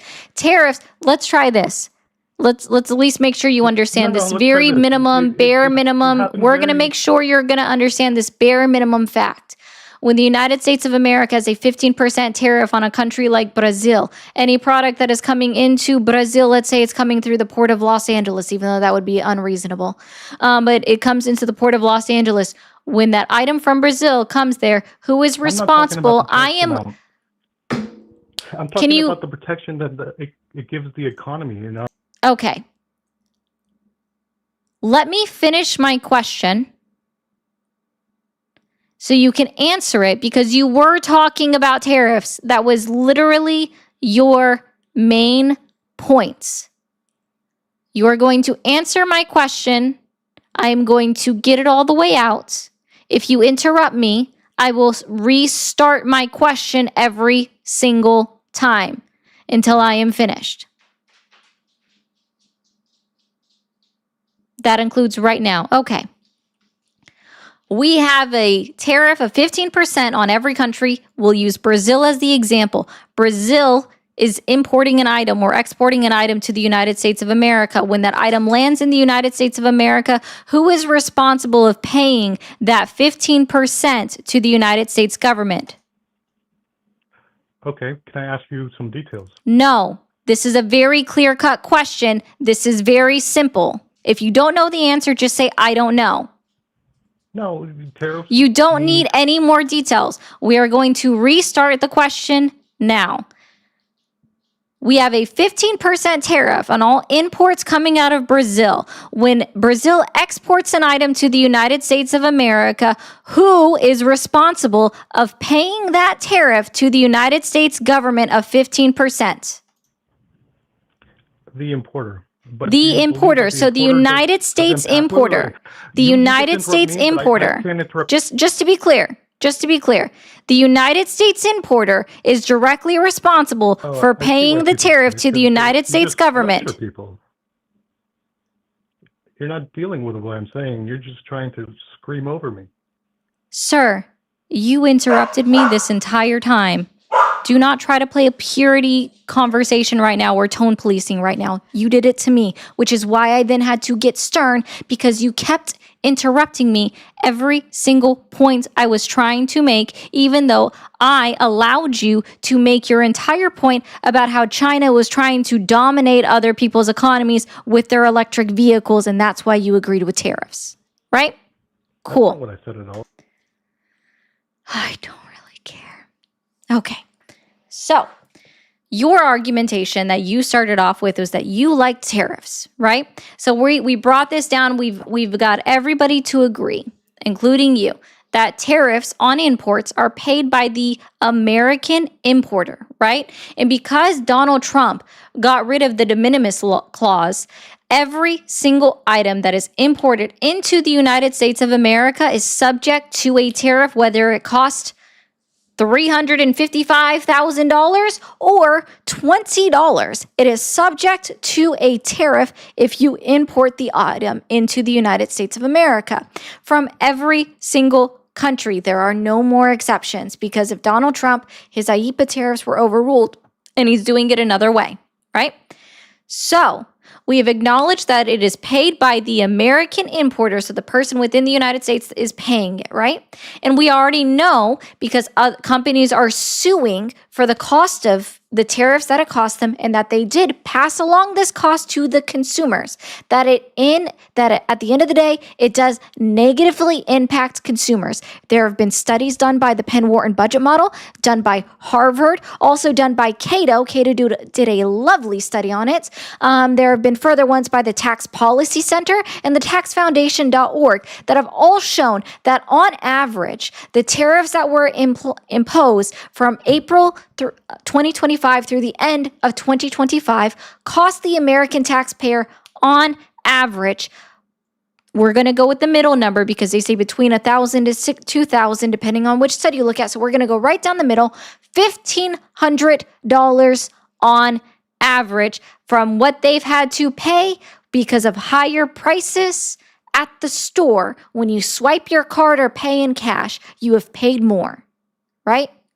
So you may think that tariffs are beneficial. Yes, they are bringing in more money to the economy at the cost of the American consumer, while Donald Trump continues to lie to everyone's faces, saying that tariffs are paid by the foreign country, which he continues to say, even to when he was complaining and whining about that SCOTUS shot down his illegal, unconstitutional IEEPA tariffs. Is it my turn?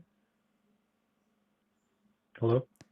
Can you address any singular thing that I just said? Yeah, absolutely. All of that is caused from growing pains, from switching from one system to another. Obviously, things that are coming from other countries and coming into our countries are going to be more expensive because they're coming through the ports or coming from exterior locations. Anything made in the U.S. is now going to have a chance of, let's say it's just socks, and I don't know where they're coming from, but let's say you could make socks in some poor country for 10 cents, and you have to make them here in the United States for 50 cents. There is no way someone can compete with that. So the tariffs are equaling out the field where the U.S. consumer can now afford to, or is forced to, buy U.S. goods. And yeah, they're being forced to, and that's painful at the beginning. But you know what it does? It gives money to U.S. companies instead of giving money to foreign companies. It lets U.S. companies create more jobs and create industry. That's why I like the tariffs. Cool. Then why have we lost over 100,000 manufacturing jobs in the year 2025 alone? Well, how long have tariffs been around? Sir, we're talking about the blanket tariffs that you love so much. Why have we lost 100? Sorry, sir. You like to not answer questions. The next time, I'm gonna guarantee you this. The next time I ask you a question and you respond to me with another question, I am going to mute you and I will answer my own question for you because I, at that point, will have deemed that you are incapable or lacking in the knowledge of to answer the question. Sure. So, sure. Tariffs are so good. They help American companies. This is your claim. Then why have we lost 100,000 manufacturing jobs in the year 2025 alone? And why is it that manufacturing companies were the number one filers of Chapter 11 bankruptcies in 2025? Well, I don't know, but can I? Good. I'm glad you've at least answered that. Here's why I can actually tell you. Tariffs are why. Because unfortunately, within the United States of America, as much as it is nice to say made in America, manufacture it here, you can put it all together here, you can get every single little product that you need in order to make it within the United States of America. We do not currently have the infrastructure in order to have everything, quote, made in America. So therefore, I am literally in what? You sound mad. I mean, it is exasperating to constantly be interrupted by someone when I was obviously still in the middle of it. I said, therefore, when you said, can I ask you a question? You literally interrupted me in the middle of my sentence. So go ahead, ask your question. Do you remember during COVID how everybody and there's the diversion. No. I mean, look, it's directly connected. During COVID, we realized that a lot of, like, we couldn't get... No, sir. This is called a diversion or a pivot, depending on which way you want to go. But when you have to go back to C-19, which ended, I don't know if you realize this, May 11, 2023, it seems that you lived and died in that year. We are talking about Donald Trump's current term. We are literally talking about Donald Trump's current term. No part of that involves you requiring, doesn't need you to go back to fucking C-19. Fucking? Okay, it's that kind of conversation? Oh, did I hurt your princess feelings? No, I was just trying to be civil. Look, what I'm trying to say is that during COVID, we realized that we're importing a lot of things. We're importing too many things, and Did I hurt we your can't princess get it. feelings? Saying fuck. That's pretty Did I cute. hurt your princess feelings? Saying fuck. Did I hurt your princess feelings? Saying fuck. It's a word. Perhaps don't let a singular word, F-U-C-K, offend you so much that you have to go with, oh, we're going there now. Sir, if it didn't bother you, you wouldn't have brought it up. I thought our framework was civil, not... If it didn't bother you, you wouldn't have brought it up. Trust me, I've been doing this long enough that I know that if it didn't bother you, you wouldn't have brought it up, because I hear a bunch of horrible shit said to me every single fucking night, especially in the comment section, and I ignore them because it doesn't bother me. That's the difference. I don't do that. I don't do what you do, so I don't hear that often. I usually try to talk. You don't talk to people? Sir, No, saying fuck is not disrespectful.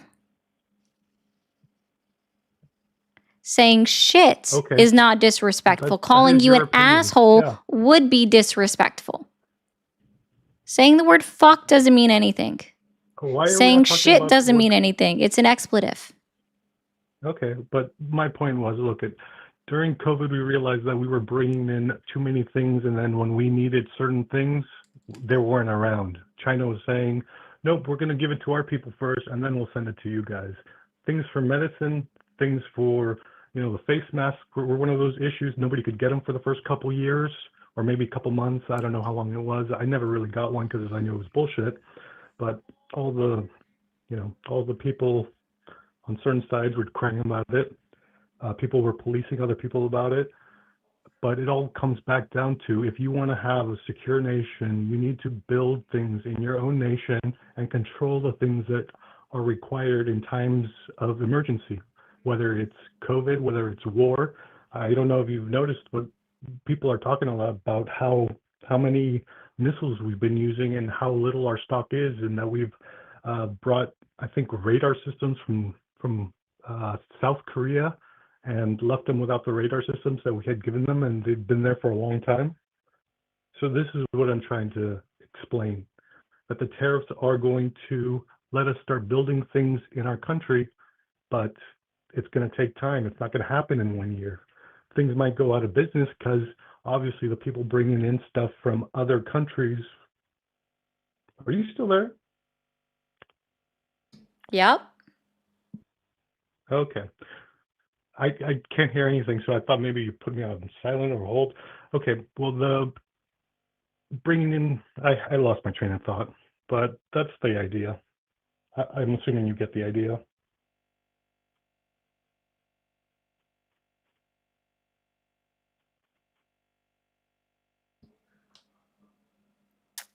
No? So, about the increase in manufacturing companies declaring bankruptcy in 2025. Sure. If those manufacturing companies were relying on products from other countries and Cool. the cost Where do of we those get? I'm curious about something because we you know, also you had just an issue. interrupted, right? Yeah, this is my show, Fuck. and you've shown that you have a lack of respect for me from the start because you continue to not listen or address any of the points that I make. Okay, so where can we grow coffee beans in the United States of America? Coffee beans. I don't drink coffee. I'm not sure. I'm thinking that you need Mediterranean climate. I know that California has one area that's very small for that, but I think they grow strawberries and avocados there instead because they're more profitable. But yeah, I don't know. I don't know where we could grow them in the United States. Hawaii. Oh yeah, right. Yeah, that's the only place that is currently capable of making coffee. Do you think that Hawaii has the land capacity to supply coffee beans to the entire population of the United States of America? I think there's lots of things that fit that particular framework. Doesn't just have to be coffee beans. It could be avocados, almonds. Oh, wait, we're getting somewhere now. So you understand that we don't have the correct climate Yeah, it's called or trade. It's called landscape trade. for You're to get absolutely right. But everything that is needed within the United States of America. Fantastic. Where can we source potash in the United States? can I ask you how many global No, superpowers I literally told you are that. just Cool. Potash, guys, that is actually needed to make your lumber firm so that your lumber can be utilized to build houses like this lovely wall behind me, right? We don't have potash in the United States of America. You actually get that from Canada. The United States imports it from Canada. We have to utilize it within our fertilizer in order to make our lumber harder in order for it to be sufficient enough to build our houses. Interesting. We can't get that in the United States of America. So this is something else that we can't fully supply. Do you think that the United States of America has sufficient cobalt to suffice with everything that we need? Because we do utilize cobalt within our electronics.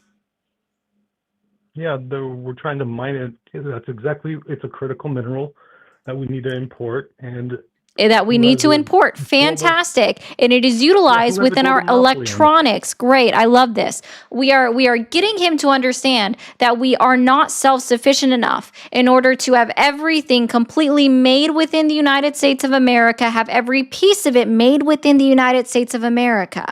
So therefore, there are items that we will always have to import into the United States of America to keep us going because we don't have access to everything here.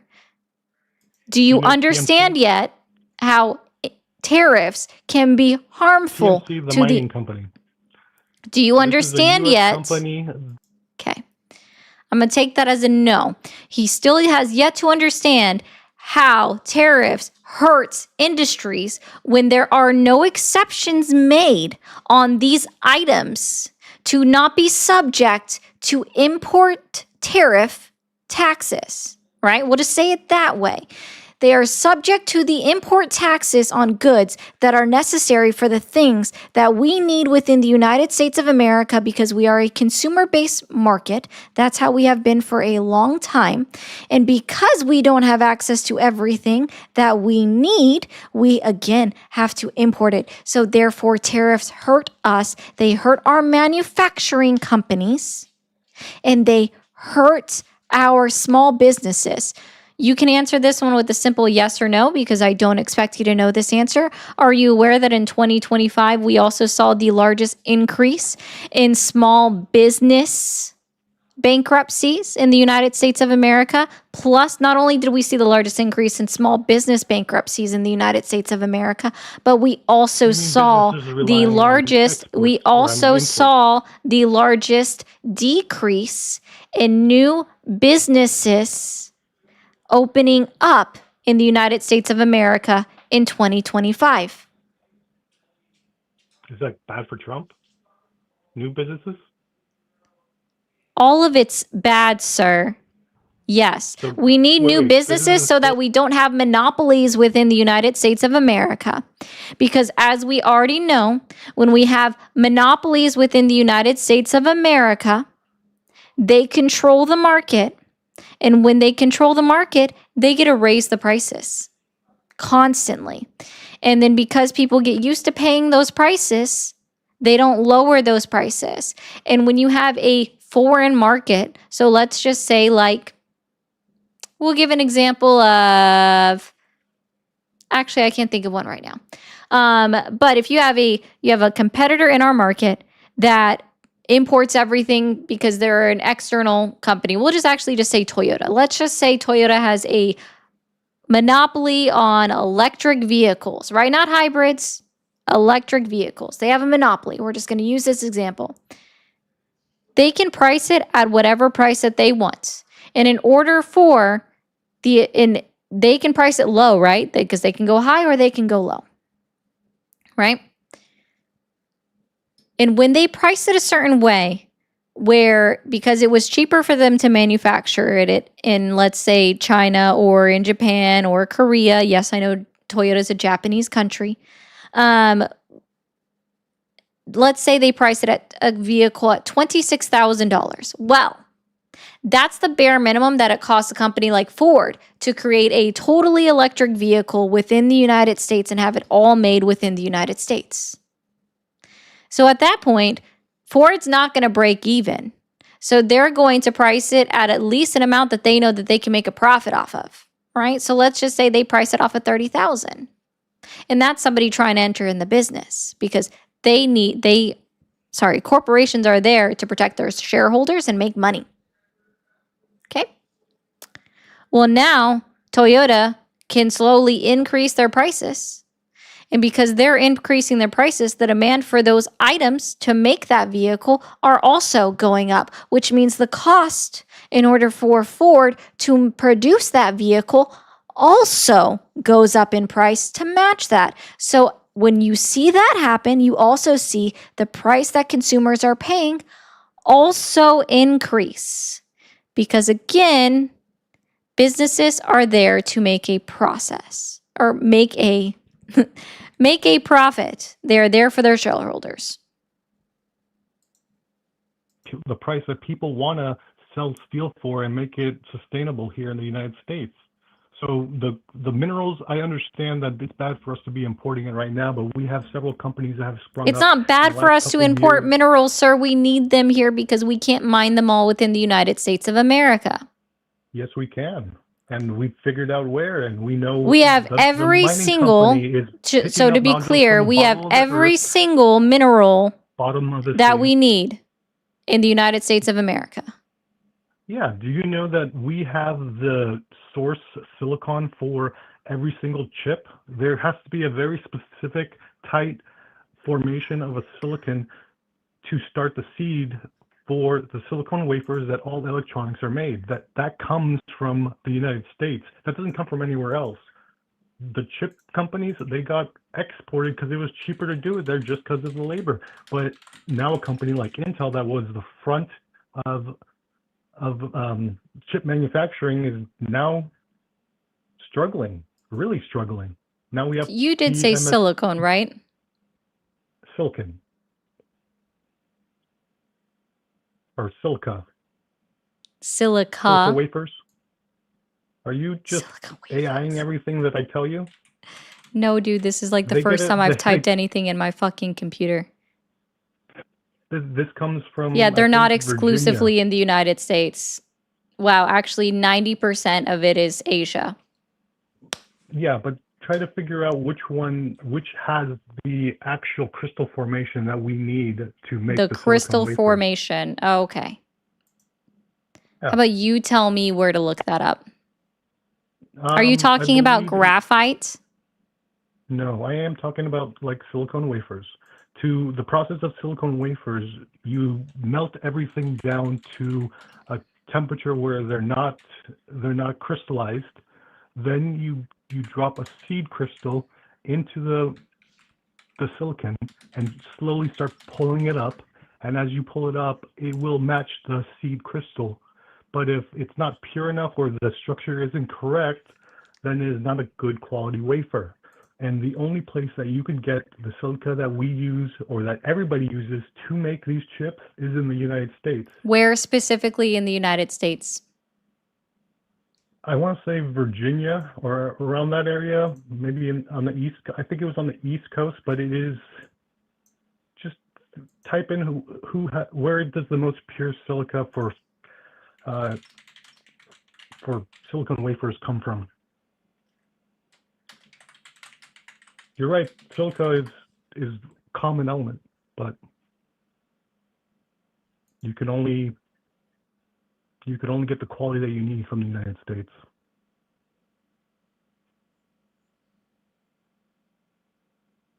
It's not the only quality. They just have to be, it's just the highest one. And it's in North Carolina. Okay, well, it's just rattling around in my brain somewhere. I didn't think that was that important.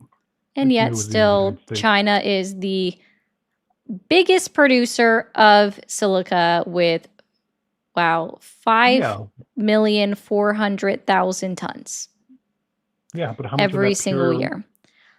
How much of the pure silica? I'm sure it's 99.9997 instead of 99.99999999997. Okay, well, you tell someone that's working on the highest. Goodness me. Tell you. You still have gone so far off the point that you made originally, and you still have failed to address anything that I said. You're just like, well, it's on the company's fault for having to rely on imports because the United States of America doesn't have the infrastructure to make everything within the United States. That's your point. You are blaming the company for having to rely on imports because we have moved so far off. Like, we became a non-manufacturing company for so long. This changed after World War II. It's been this way the entire time for a long time, right? You just have your solution or your answer to what can you explain why we've seen an increase in Chapter 11 bankruptcy specifically for manufacturing companies, why we've seen a higher increase in small businesses declaring bankruptcy, and why we've seen fewer businesses in the year 2025 than we have seen start up in the last 10 years. And your response to that every single time is, well, they import their goods from other countries. Right, the tariffs hit. Now the imports that they were relying on. And it doesn't help anybody. It doesn't help anybody. I'm gonna break this down for you again because you never even addressed this one. On average, the American consumer is paying $1,500 more a year just to buy things that we need or that are everyday items that we utilize. To buy things. How is that good? I'm not saying it's good. I'm saying they're growing pains that eventually. It's not. How is that growing pain, sir, when it takes at minimum, a good average number to baseline it off of is it takes 10 years for a new manufacturing plant to get up and running to full capacity to start putting out items onto the consumer line. So how is that simple growing pains when it takes 10 years? Well, how long do you live? 10 years? Cool. No. Cool. Probably And 100 years. then where is so here? Let as me we're ask you this growing, then. there will be change. Fine. We'll concede that point here. I'll give you a boon. We'll concede that point. Sure, we live longer than 10 years. Where are we also then increasing the minimum wage at the federal level to compensate for how much money we are paying in inflationary costs due as a result of tariffs over the next 10 years? Okay. I heard simple, flat, or make the question a little simple for me because I lost track of it. What exactly are you asking? Where are or who is proposing that we increase the federal minimum wage in order to outpace inflation that we will be seeing over the next 10 years as infrastructure is coming, because we have to pay out of pocket more for the next 10 years, $1,500 on average, and that increases every single year over year because of inflation. So where are we increasing the federal minimum wage to outpace inflation? Well, look, the big thing is that anytime the government tells you what to do, it's not good for the people. So Gotcha. No answer. Fantastic. Thank you. Okay. What next? I mean, I have a thoughtful answer. It's not a one-word answer. No, you just didn't have an answer to, sir. If you can call it growing pains, except inflation increases year over year. So when I'm saying $1,500 in the year 2025, and that was only for 8 months of tariffs, and now we're going to see tariffs for who knows how long and how many different avenues Donald Trump is going to attempt to go down in order to keep his tariffs, because he thinks they're like the greatest thing in the fucking world. Even he says tariffs, they're my favorite word, right? I'm offended. I'm done. I can't do it. I couldn't deal with that was it. That was it. 1 second, guys, over on YouTube and Twitch.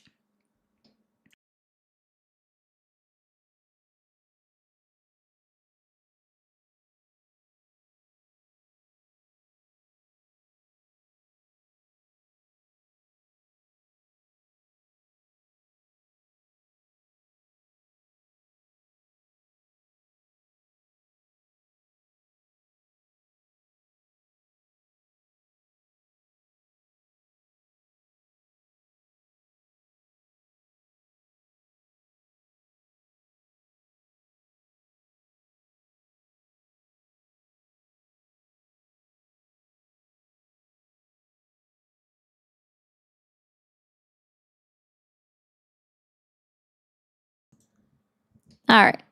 Guys, just a friendly reminder, we have Super Chat, Super Fans, memberships, bits, gifts, and subscriptions all available across all of the applications. Be sure to hit that follow or that subscribe button if you are new. I appreciate each and every one of y'all being here. I did not forget about you, Sweet Sharts. Thank you for the 6-7. I appreciate you so much. Love to see that not everyone is lost in the U.S., so there is hope in this hopeless time. 161. I don't know what the 161 means, but yes, I certainly hope so. Thank you for the €5. Anise, thank you for the jewels. Joshua, thank you for the jewels. And Isaiah, thank you also for the jewels. Listen, is that not what the name was? Yeah, it is. It is. They were saying they sharded themselves. I feel bad for them, actually. Thank you for calling the stream. Are you there? Yeah, I'm here. Awesome. How old are you? I am 21. Turning 22 soon, actually. Not relevant. Okay. Well, happy early birthday. Are you still supporting Donald Trump? So I don't support him. I instead of talking about Trump, I never voted for him. I don't plan on voting for him. I would rather talk about policies instead. If you don't support Trump, I appreciate your time, but I am not doing just regular policy talk right now. I hope you have a Oh, great okay. rest Well, of your I just afternoon. hold on, before you hang up, I just want to make You're a comment on awesome. something that you said about 2 days ago. I'm okay. Thank you. Oh. Boundaries. Consent. Thank you for calling the stream. Are you there?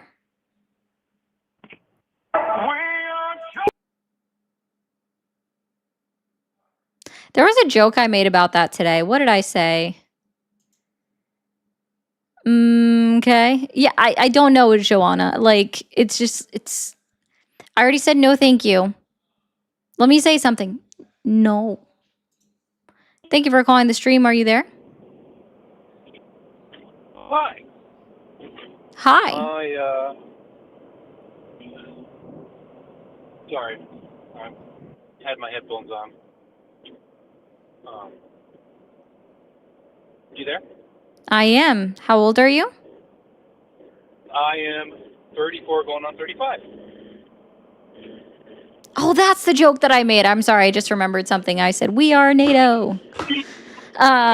We carry the flame. Okay, anyway. Awesome. Are you still supporting Donald Trump? Yes, but very loosely. And I've been watching your stream, and I just want to clarify some things because you could sway me from completely leaving them altogether.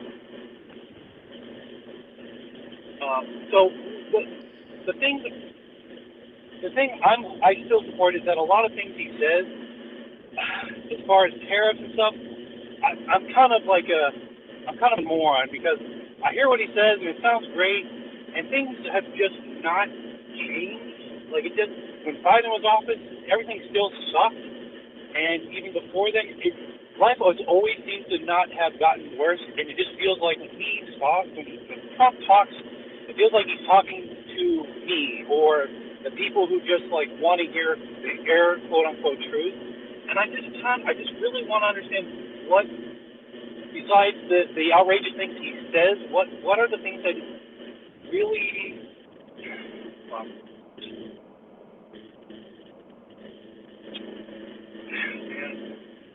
I don't know. Things. You know what? I'm sorry for calling and wasting your time. I thought I wanted to ask you a bunch of stuff, but I really don't have a really good argument. Okay. Well, I mean, if you sit on it, think about it, call back tomorrow or Friday. Well, sorry, not Friday. I'm not on Fridays. Call back tomorrow. Call back Monday. Yeah, I mean, just the way you've spoken to people and just the way they're talking, they always have their foot in their mouth, and it makes me go. It gets me fucking mad. Oh, sorry, it gets me mad. But it just, it feels like no one's actually coming at you with a logical argument. I feel like I can, but man, it is. You're just really good at giving your point, and I feel like again, I don't want to waste your time. There's other people who want to talk to you, but I do appreciate you. I do support your channel, and you're willing to hear us people who still support Trump, even though again I'm kind of losing the faith there. I'm lost in the sauce, but again, thank you for your time and taking my call.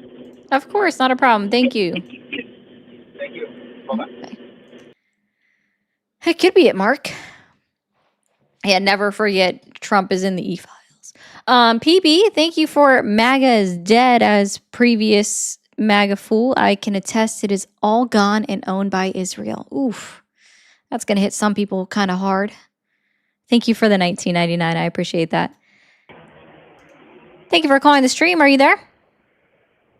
Yes, I am here. Awesome. How old are you? 23. 23. Are you still supporting Donald Trump? I'm kind of on the fence about it. Maybe you can convince me to not be. Okay. What has you on the fence? Well, I'm not a big supporter of like his immigration policy that has been going on lately. I feel like it's too aggressive, and I think that what he's trying to force is kind of to not have a election, pretty much, because when we're at war, an active war, I think that's what's pretty much like deviating from supporting him still. You know what I mean? Just because it just feels like now he's just pushing towards pretty much not having an election and getting us into an active war in the Middle East, which I don't think that we have any reason to be in. At first, I was in support of a lot of his policies because I feel like I honestly didn't understand it completely, but now I'm kind of getting a better understanding of what his policies are and the implications that it has on the nation as a whole. And I feel like that's kind of what has me on the fence, kind of realizing and waking up to the fact that he kind of just lied to us pretty much. And the whole thing with the Epstein files, he just never released them. He campaigned upon like that being the main thing. So I don't know. It's kind of difficult. I'm on the fence.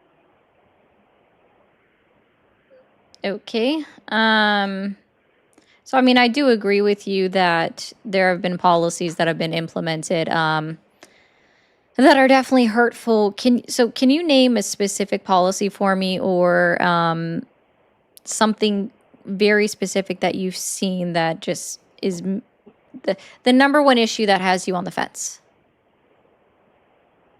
The number one issue that keeps me supporting? Yeah, that has you on the fence. I don't know. I'm pretty for the whole America First thing, but then even that's getting diluted because it seems that we're more support of Israel. I don't know. Yeah. I guess I'm not on the fence. No, I mean, I don't blame you on that one. The America First line has kind of been a little bit diluted in how it's been implemented. Sorry,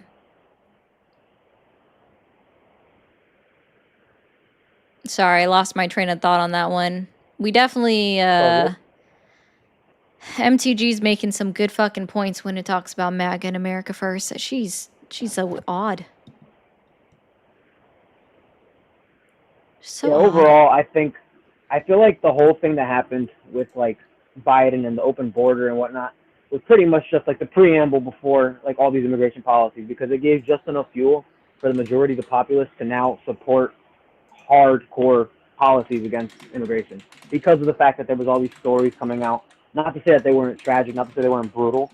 100% should not have happened, and 100% it was an immigrant that did it. But at the same time, I just feel like it was just political fuel for this next, for his agenda, essentially. That's what it feels like anyways. Right. So here's my point of contention with that. And I'm not like really going at you for it. The border was never wide open. It was never closed. Both of those things are true at the same time, because that's exactly how the border is right now. It is neither closed nor open, right? And the reason why is because we can only police so much of it. Because the southwest border is over 1,900 miles long. Damn, yeah. Yep. And there's a good portion of that border that is owned by private property. There's a portion of that border that is indigenous land. And we don't have access to private property or indigenous land, which is sovereign land, right? It's their own land. It's not even subject to eminent domain by the federal government. What does that term mean? I'm just interested. I'm not saying you don't know. Oh, no, you're fine. Eminent domain is basically, it's something that the federal government can use and say, I can yoink it for myself and say it's mine. It's something that they can claim to basically take away ownership from someone and say, we need it for the protection of ourselves or whatever it is, right? Yeah, no, I mean, that's an interesting point. I mean, I think more so what I meant by like the whole open border policy, I meant more so like just pretty much people would come in and they would seek asylum, which 100%, if you're seeking asylum, like me personally, like ethnically wise, I'm Mexican American, So it's like for me, I also like I've had family that have come legally and illegally, so I can kind of see both sides of it, because like yes, you should come properly, but then the barriers of entry to this nation are so difficult. I've had family that took 10 plus years to get their citizenship, residency, green card, whatever it may be. And it's like a lot of people don't realize that is the case. And yes, people should come properly, but at the same time, when the economy and the nation that they're fleeing from is not able to sustain them, that's not necessarily the people's fault.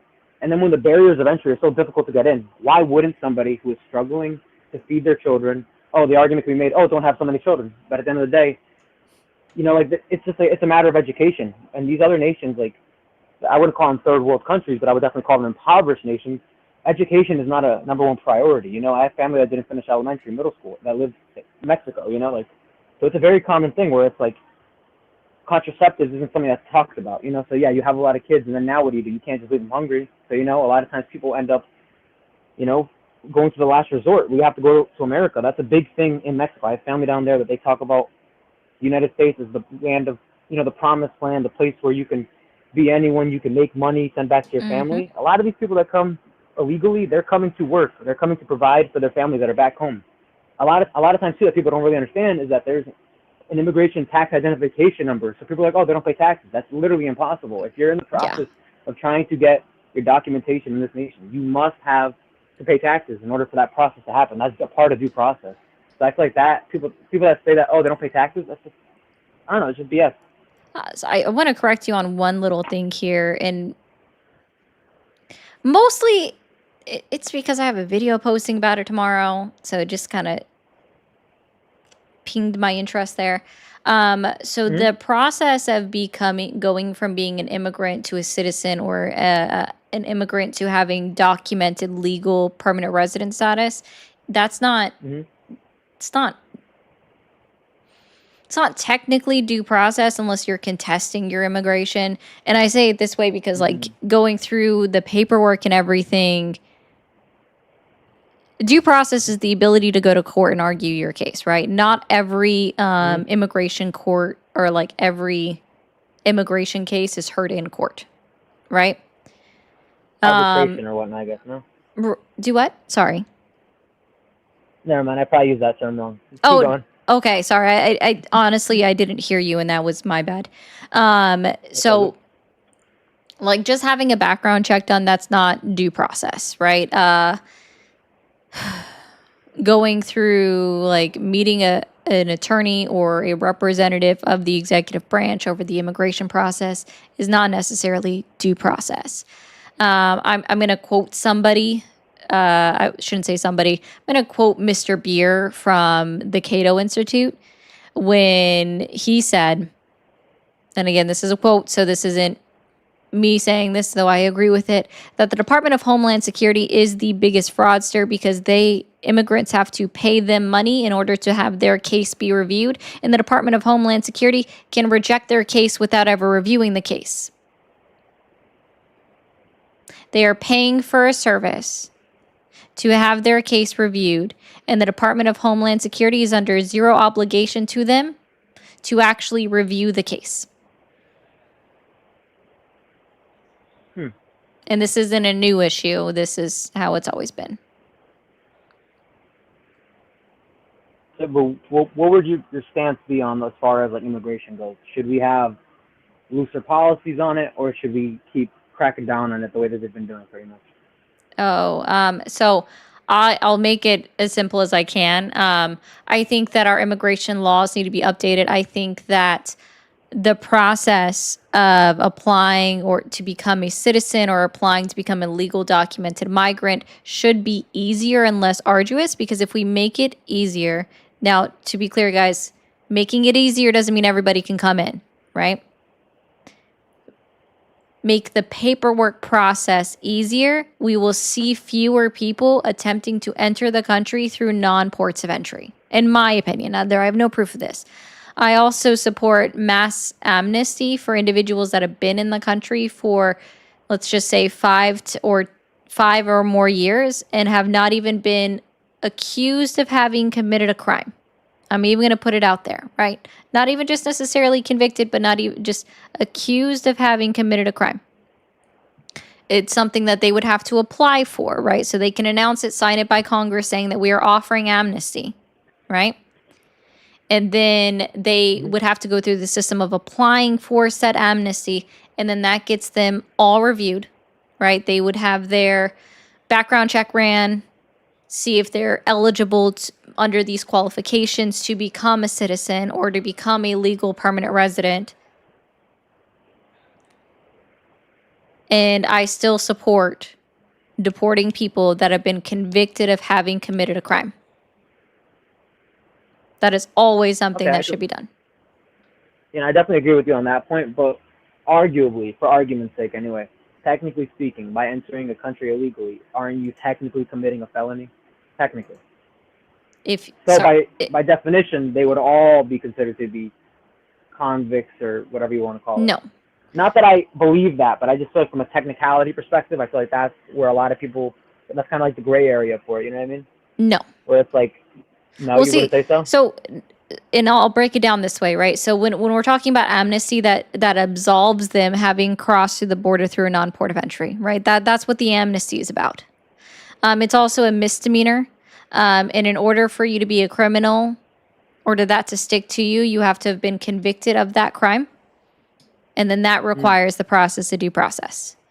Innocent until proven guilty. God bless America. Correct. That is how that has always been. Yeah, innocent until proven guilty. And also, we need to, since somebody does make this point too, like for an immigrant that chooses to serve in our United States Armed Forces, they need to make sure that it's easier for them to also become a citizen after serving our country, because it's actually not as easy as people think. For the process from like being in the armed services and then trying to get your papers, like it's a difficult process, you're saying? Yeah. It's not as I didn't easy even as know you people could serve think. if you weren't. Mm-hmm. We have immigrants that serve in the United States Armed Forces all the time. The more you know.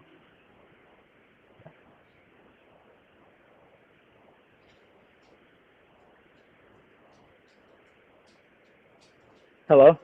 I'm still here. Sorry. Okay, gotcha. Yeah, that's okay. I just cut out. I thought you ended it. Yeah. That's just like these are just my opinions on it. The way that we're going about deportations right now, it's not a good thing. It doesn't look good on us. And as you've already acknowledged, right, like the immigrants, they do pay taxes, including the undocumented immigrants. Cato also did a great study where they went back over 40 years and they found that the immigrant population, including undocumented, have reduced our deficit by $45 trillion over the last 40 years. And on top of that, we have a dropping birth rate from like the newer generations. Like I'm 23, but a lot of people that I've been growing up with, like high school, whatnot, a couple years older, no one's having kids anymore. You know, so a lot of times people don't really realize, but those immigrants that are coming over and having these big ass families, sorry to curse on the stream, but you know, they're contributing to the birth rate. And then on top of that, the buying power that they have, they're going and they're contributing to the gross domestic product of the nation. You know, that they're actually going to buy things from stores. And, you know, that just keeps the cycle of the economy going. You know, there's the consumer and then there's whatever the producer or whatever you want to call it. You know what I mean? Like they contribute to that regardless, even if they're not paying taxes, even if they are claiming benefits from the government, like government assistance or whatever you call it. They're still paying into that in one shape, one way or another. Yeah, and I agree with that. They do. Like taxes, assisting with the population growth, assisting with filling up, we'll just say low-skilled jobs, because there is plenty of that, unfortunately. Sorry, not unfortunately, it is needed. There are a bunch of jobs that are considered low-skilled low-skilled labor that is needed within the United States. Yeah, and the citizens, they don't want to do that. And not to say that those are the only jobs that they can get, but at the end of the day, dude, like, why would people be angry about the fact that if someone's willing to do something that nobody else wants to do and they're willing to do the job right, why are they mad about that? You know what I mean? I don't know. I just feel like at the end of the day, isn't capitalism what our nation's founded upon? You know, like. I wish it wasn't. We were actually technically founded on free trade, which would be semi-antithetical to capitalism. I mean, right now, even so, we have like social democratic policies such as Social Security, Medicare, Medicaid, things that we pay into, but you know, people benefit from. Everybody pays into it. You know. They do. So like, when a lot of people make the argument, oh, I'm Donnie in New York and this and that, but it's like at the end of the day, why would you not want your tax dollars to be helping your neighbors, the people around you, as opposed to filling some politician's pockets? That's my argument anyway on that. Because I want to get into politics personally. I just think it sucks that at 23 you can't necessarily run for many things. You can't. You have to be at least 25. You know what I'm saying? At least for, federal level. I don't know about for state level positions. So 25 to run for the House of Representatives, 30 to be a senator, 35 to run for the president. Yeah, that's what I mean, though. We need more younger people in office, more people I in agree. positions of authority, because at the end of the day, dude, we have too many 80-year-olds who have these policies that are, like, completely outdated. They don't understand what it's like to live day to day, the cost of living that's going on right now. You know, I mean, wages, people say raise the minimum wage, but at the end of the day, all that's going to do is make the companies that are paying their laborers have to raise the prices in order to pretty much, you know, not make their bottom line lower. They want their profit margins to still be the same. So at the Oh, end of they the day, do. that's just going to raise the cost of living. You know what I mean? From an economic perspective. Yeah, no, I mean, I agree. Like that is part of the issue as well. You should be able to run for your local office, which is actually probably the biggest thing that you can do. You can make a bigger impact on your local community right now than you would be able to do at the federal level, because I hate saying this, voting at all levels is important, but when it comes to the federal level elections, especially Congress, they're one person out of 535 people. Damn. Yeah, the vote doesn't really mean much, unfortunately, at that point. It does. I mean, one vote can make a difference in like all of them, right? But I'm just saying that I'm just saying, like, for you right now, as young as you are, like, make your name or get started in politics at the local level, because then you can learn, and then move on to the federal level, even if you're only at the local level for, let's say, 2 to 4 years. Right. And I'm pretty marketable, you know. English, Spanish, come on now. Pretty marketable, I would say. I would hope so. And I would say I I'm mean, pretty well spoken. yeah, you're doing well. I will say, like, I learned today that apparently Mark Wayne Mullen, the senator that's up for Department of Homeland Security secretary, apparently he is Native American, What, like 2% Cherokee? something like that. I don't know what his percentage is. And I say Native American, guys, because he actually says Indian, and it would be indigenous would be the proper term. I do know that he is claiming Cherokee, though. I do know that part's right. I don't know what percentage Oh, is. wow, I was just joking. I didn't know that. I was just joking. Yeah, no, it's Cherokee. Yeah, it's Cherokee. I don't know much about it though, but I was like, oh, he's indigenous, interesting. But he doesn't even say indigenous. He says Indian, which He's just trying to market himself from a political perspective. He wants everybody to realize, oh, he's this and that, you know, just to sell it more. But at the end of the day, dude, if you're not actually, like, it's like the same thing with, like, not to throw shade, like me, like I'm Mexican American, but like I still embrace the culture. You know what I mean? Like, although I'm American first, I'm still embracing my Mexican ethnicity, culture, whatever you want to call it.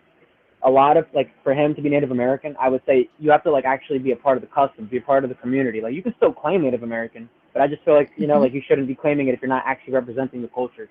You know what I mean? Oh no, that's actually every indigenous person that I've met, and I've lived right outside reservations. Every indigenous person that I've met believes that in order for you to call yourself that, you need to be already accepted and welcomed into the culture of your people in that area. So no, they would agree. At least the people that I met in North Dakota and Colorado would agree with you. I'm reading the chat right now. Sorry. I'm trying to see what they're saying. Oh, I don't know Sorry. what they say. They say a bunch of stuff. Yeah, no, I'm not even trying to look. I feel like some people are going to be rage baiting. Oh, they do. I mostly pay attention, and I'll be honest with this for everybody that's in here. I mostly pay attention to people that say super chats. Those are the guaranteed way for me to read the comments. Bits, guaranteed way for me to read the comments. Or I pay attention to people that are subscribed.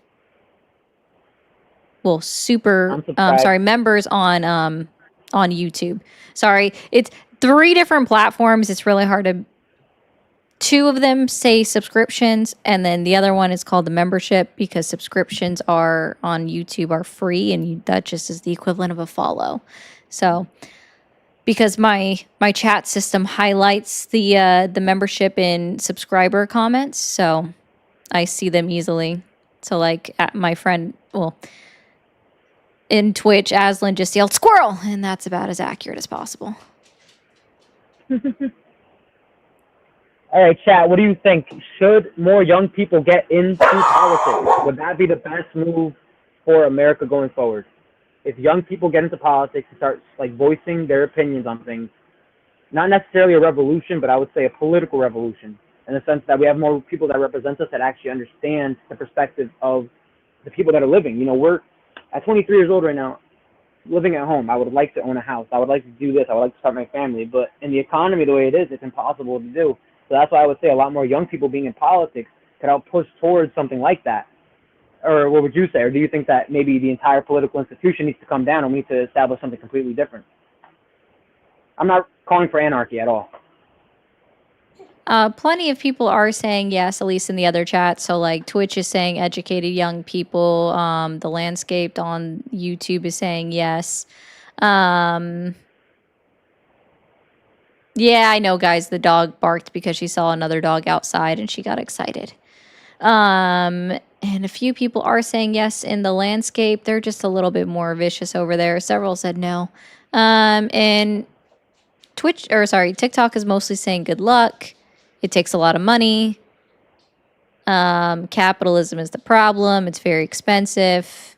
They're not saying no. They're just saying good luck and it's expensive. Okay, so then if that's the case, think about it like this. If there's more of us than there are of them and we all pull our money together, who's to say that we couldn't do it? It's really just a matter of numbers. You have to think of I'm not talking about revolution in this case, but let's look at the French Revolution, okay? Anytime you look throughout history, for example, French Revolution in this case, anytime that there is a huge disparity as far as from the socioeconomic status standpoint, every single time that there's people all the way at the top and there's people that are just at the dirt at the bottom, every single time that there's a great disparity between income from that level, the people at the bottom always win. There's more of us than there are of them. And the sooner that everybody realizes that, that is when we reclaim power over our nation, essentially. When our nation was founded, we were, what was it, 3 or 4% tax on stamps, tea. And now what? At least in my state, 7% sales tax on everything you purchase. You know, like, things like that. Like, it's just like, we've revolted for smaller things. And in this case, I mean, 7% is more than 2 or 3. You know, I mean, I'm just saying, from that perspective, we should want to rise up. We shouldn't be okay with this and kind of just scrolling away on TikTok and doom scrolling all day, and instead of actually acknowledging what the issue truly is. I think that's a big part of their scheme. Keep us all distracted and we don't question nothing.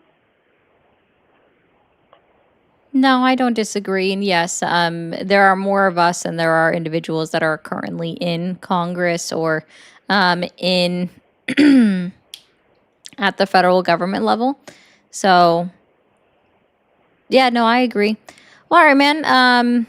I guess just let me know how that goes for you. You're welcome, of course, to join the Discord. What's the Discord? You don't know what Discord is? No, what is the Discord? How do I do Oh, yeah, it's in the link tree in my bio. Link tree in your bio. Yep, it should also be in the description or the more info part on my channel. All right. Well, I'll stay in the chat then. All right, sounds good. You have a great evening, okay? You as well. Thank you. For someone that mentioned about capitalism and whatnot and how even a stateless society would need a form of government, correct. There is a reason why. I know I'm going to tickle or ruffle some people's feathers out there. There is a reason why I do not believe that communism is achievable, even though it is a nice idea. Why did that just freeze? There we go. Okay. Yeah, I don't believe that communism is achievable. So I am not a communist in any way, shape, or form. Just putting that out there. Like, I love my friends that believe in communism. You're awesome. Thank you. And believe that it's implementable. I just don't see it as achievable.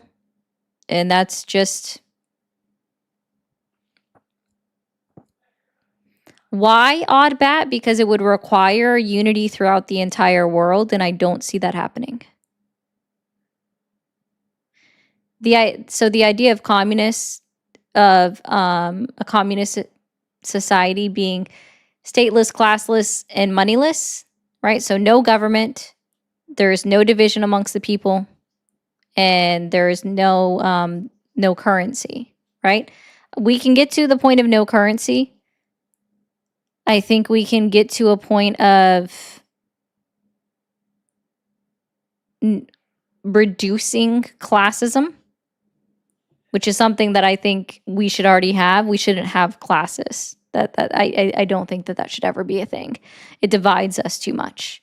The lack of government is the hard part because how would you implement a classless society?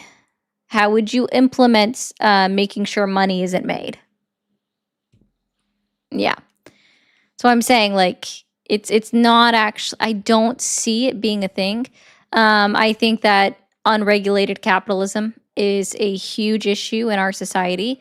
I am not a capitalist. I am forced to be a capitalist where I'm asking people to kindly donate me their money in the form of memberships or super chats, subscriptions or bits, gifts and whatnot, because our society currently is capitalist and I live in a capitalist society. So I have to roll with the capitalist society. Because I got to live, unfortunately. And a lot of y'all like capitalism, so we'll thank everybody again, and I'll read Scott your stuff. We want to give a huge shout out to Capo for the 50. Huge shout out to Tommy for the 50 as well. Deb with the 4.99. Joey with the 1,000 jewels. Zach with the €5. Then we had PB with the 20.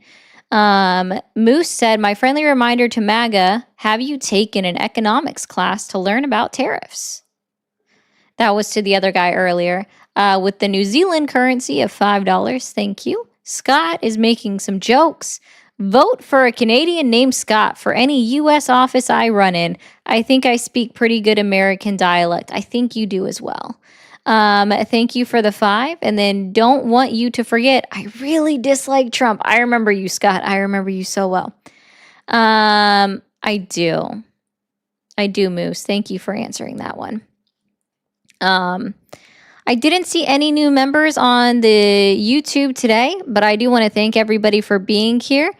I am going to go ahead and end for the night. I am a little bit over my time, and to be honest, I'm a little tired. It's been a long day. So that's why I wanted to make sure I thanked everybody. And Eve, I did not forget you. Thank you for the jewels as well. And just my 2 cents. Oh, I like how you worded that too. Thank you as well for the jewels. So guys, if you are still here and you haven't already, hit that follow, hit that subscribe button, depending on which platform you are in. In my honest opinion, American needs, oh no. So Scott, that's a whole other thing I can go down. Oh my gosh. Yeah, no, TikTok, we're sticking here for a moment anyway. That's a whole other thing.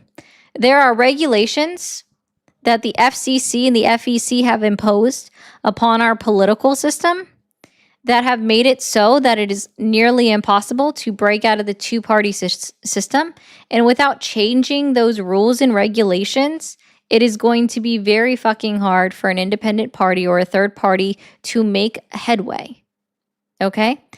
And I think that's a huge issue. So I absolutely agree. We need more than two parties. Absolutely, unequivocally agree. We need more than a two-party system. We just can't get there right now. Phil, thank you as well for the jewels. All right. So I'm going to go ahead and end on the tubes. Bye, guys. Love you. I'm going to... Hold on, guys. I'm going to try to do something. I don't remember how to do it while I'm on live. Where is this option? No. I'm still here. Hold on, guys. I'm trying to figure something out.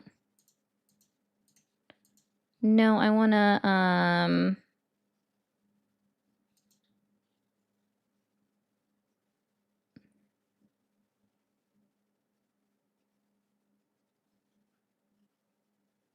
no, that's not it.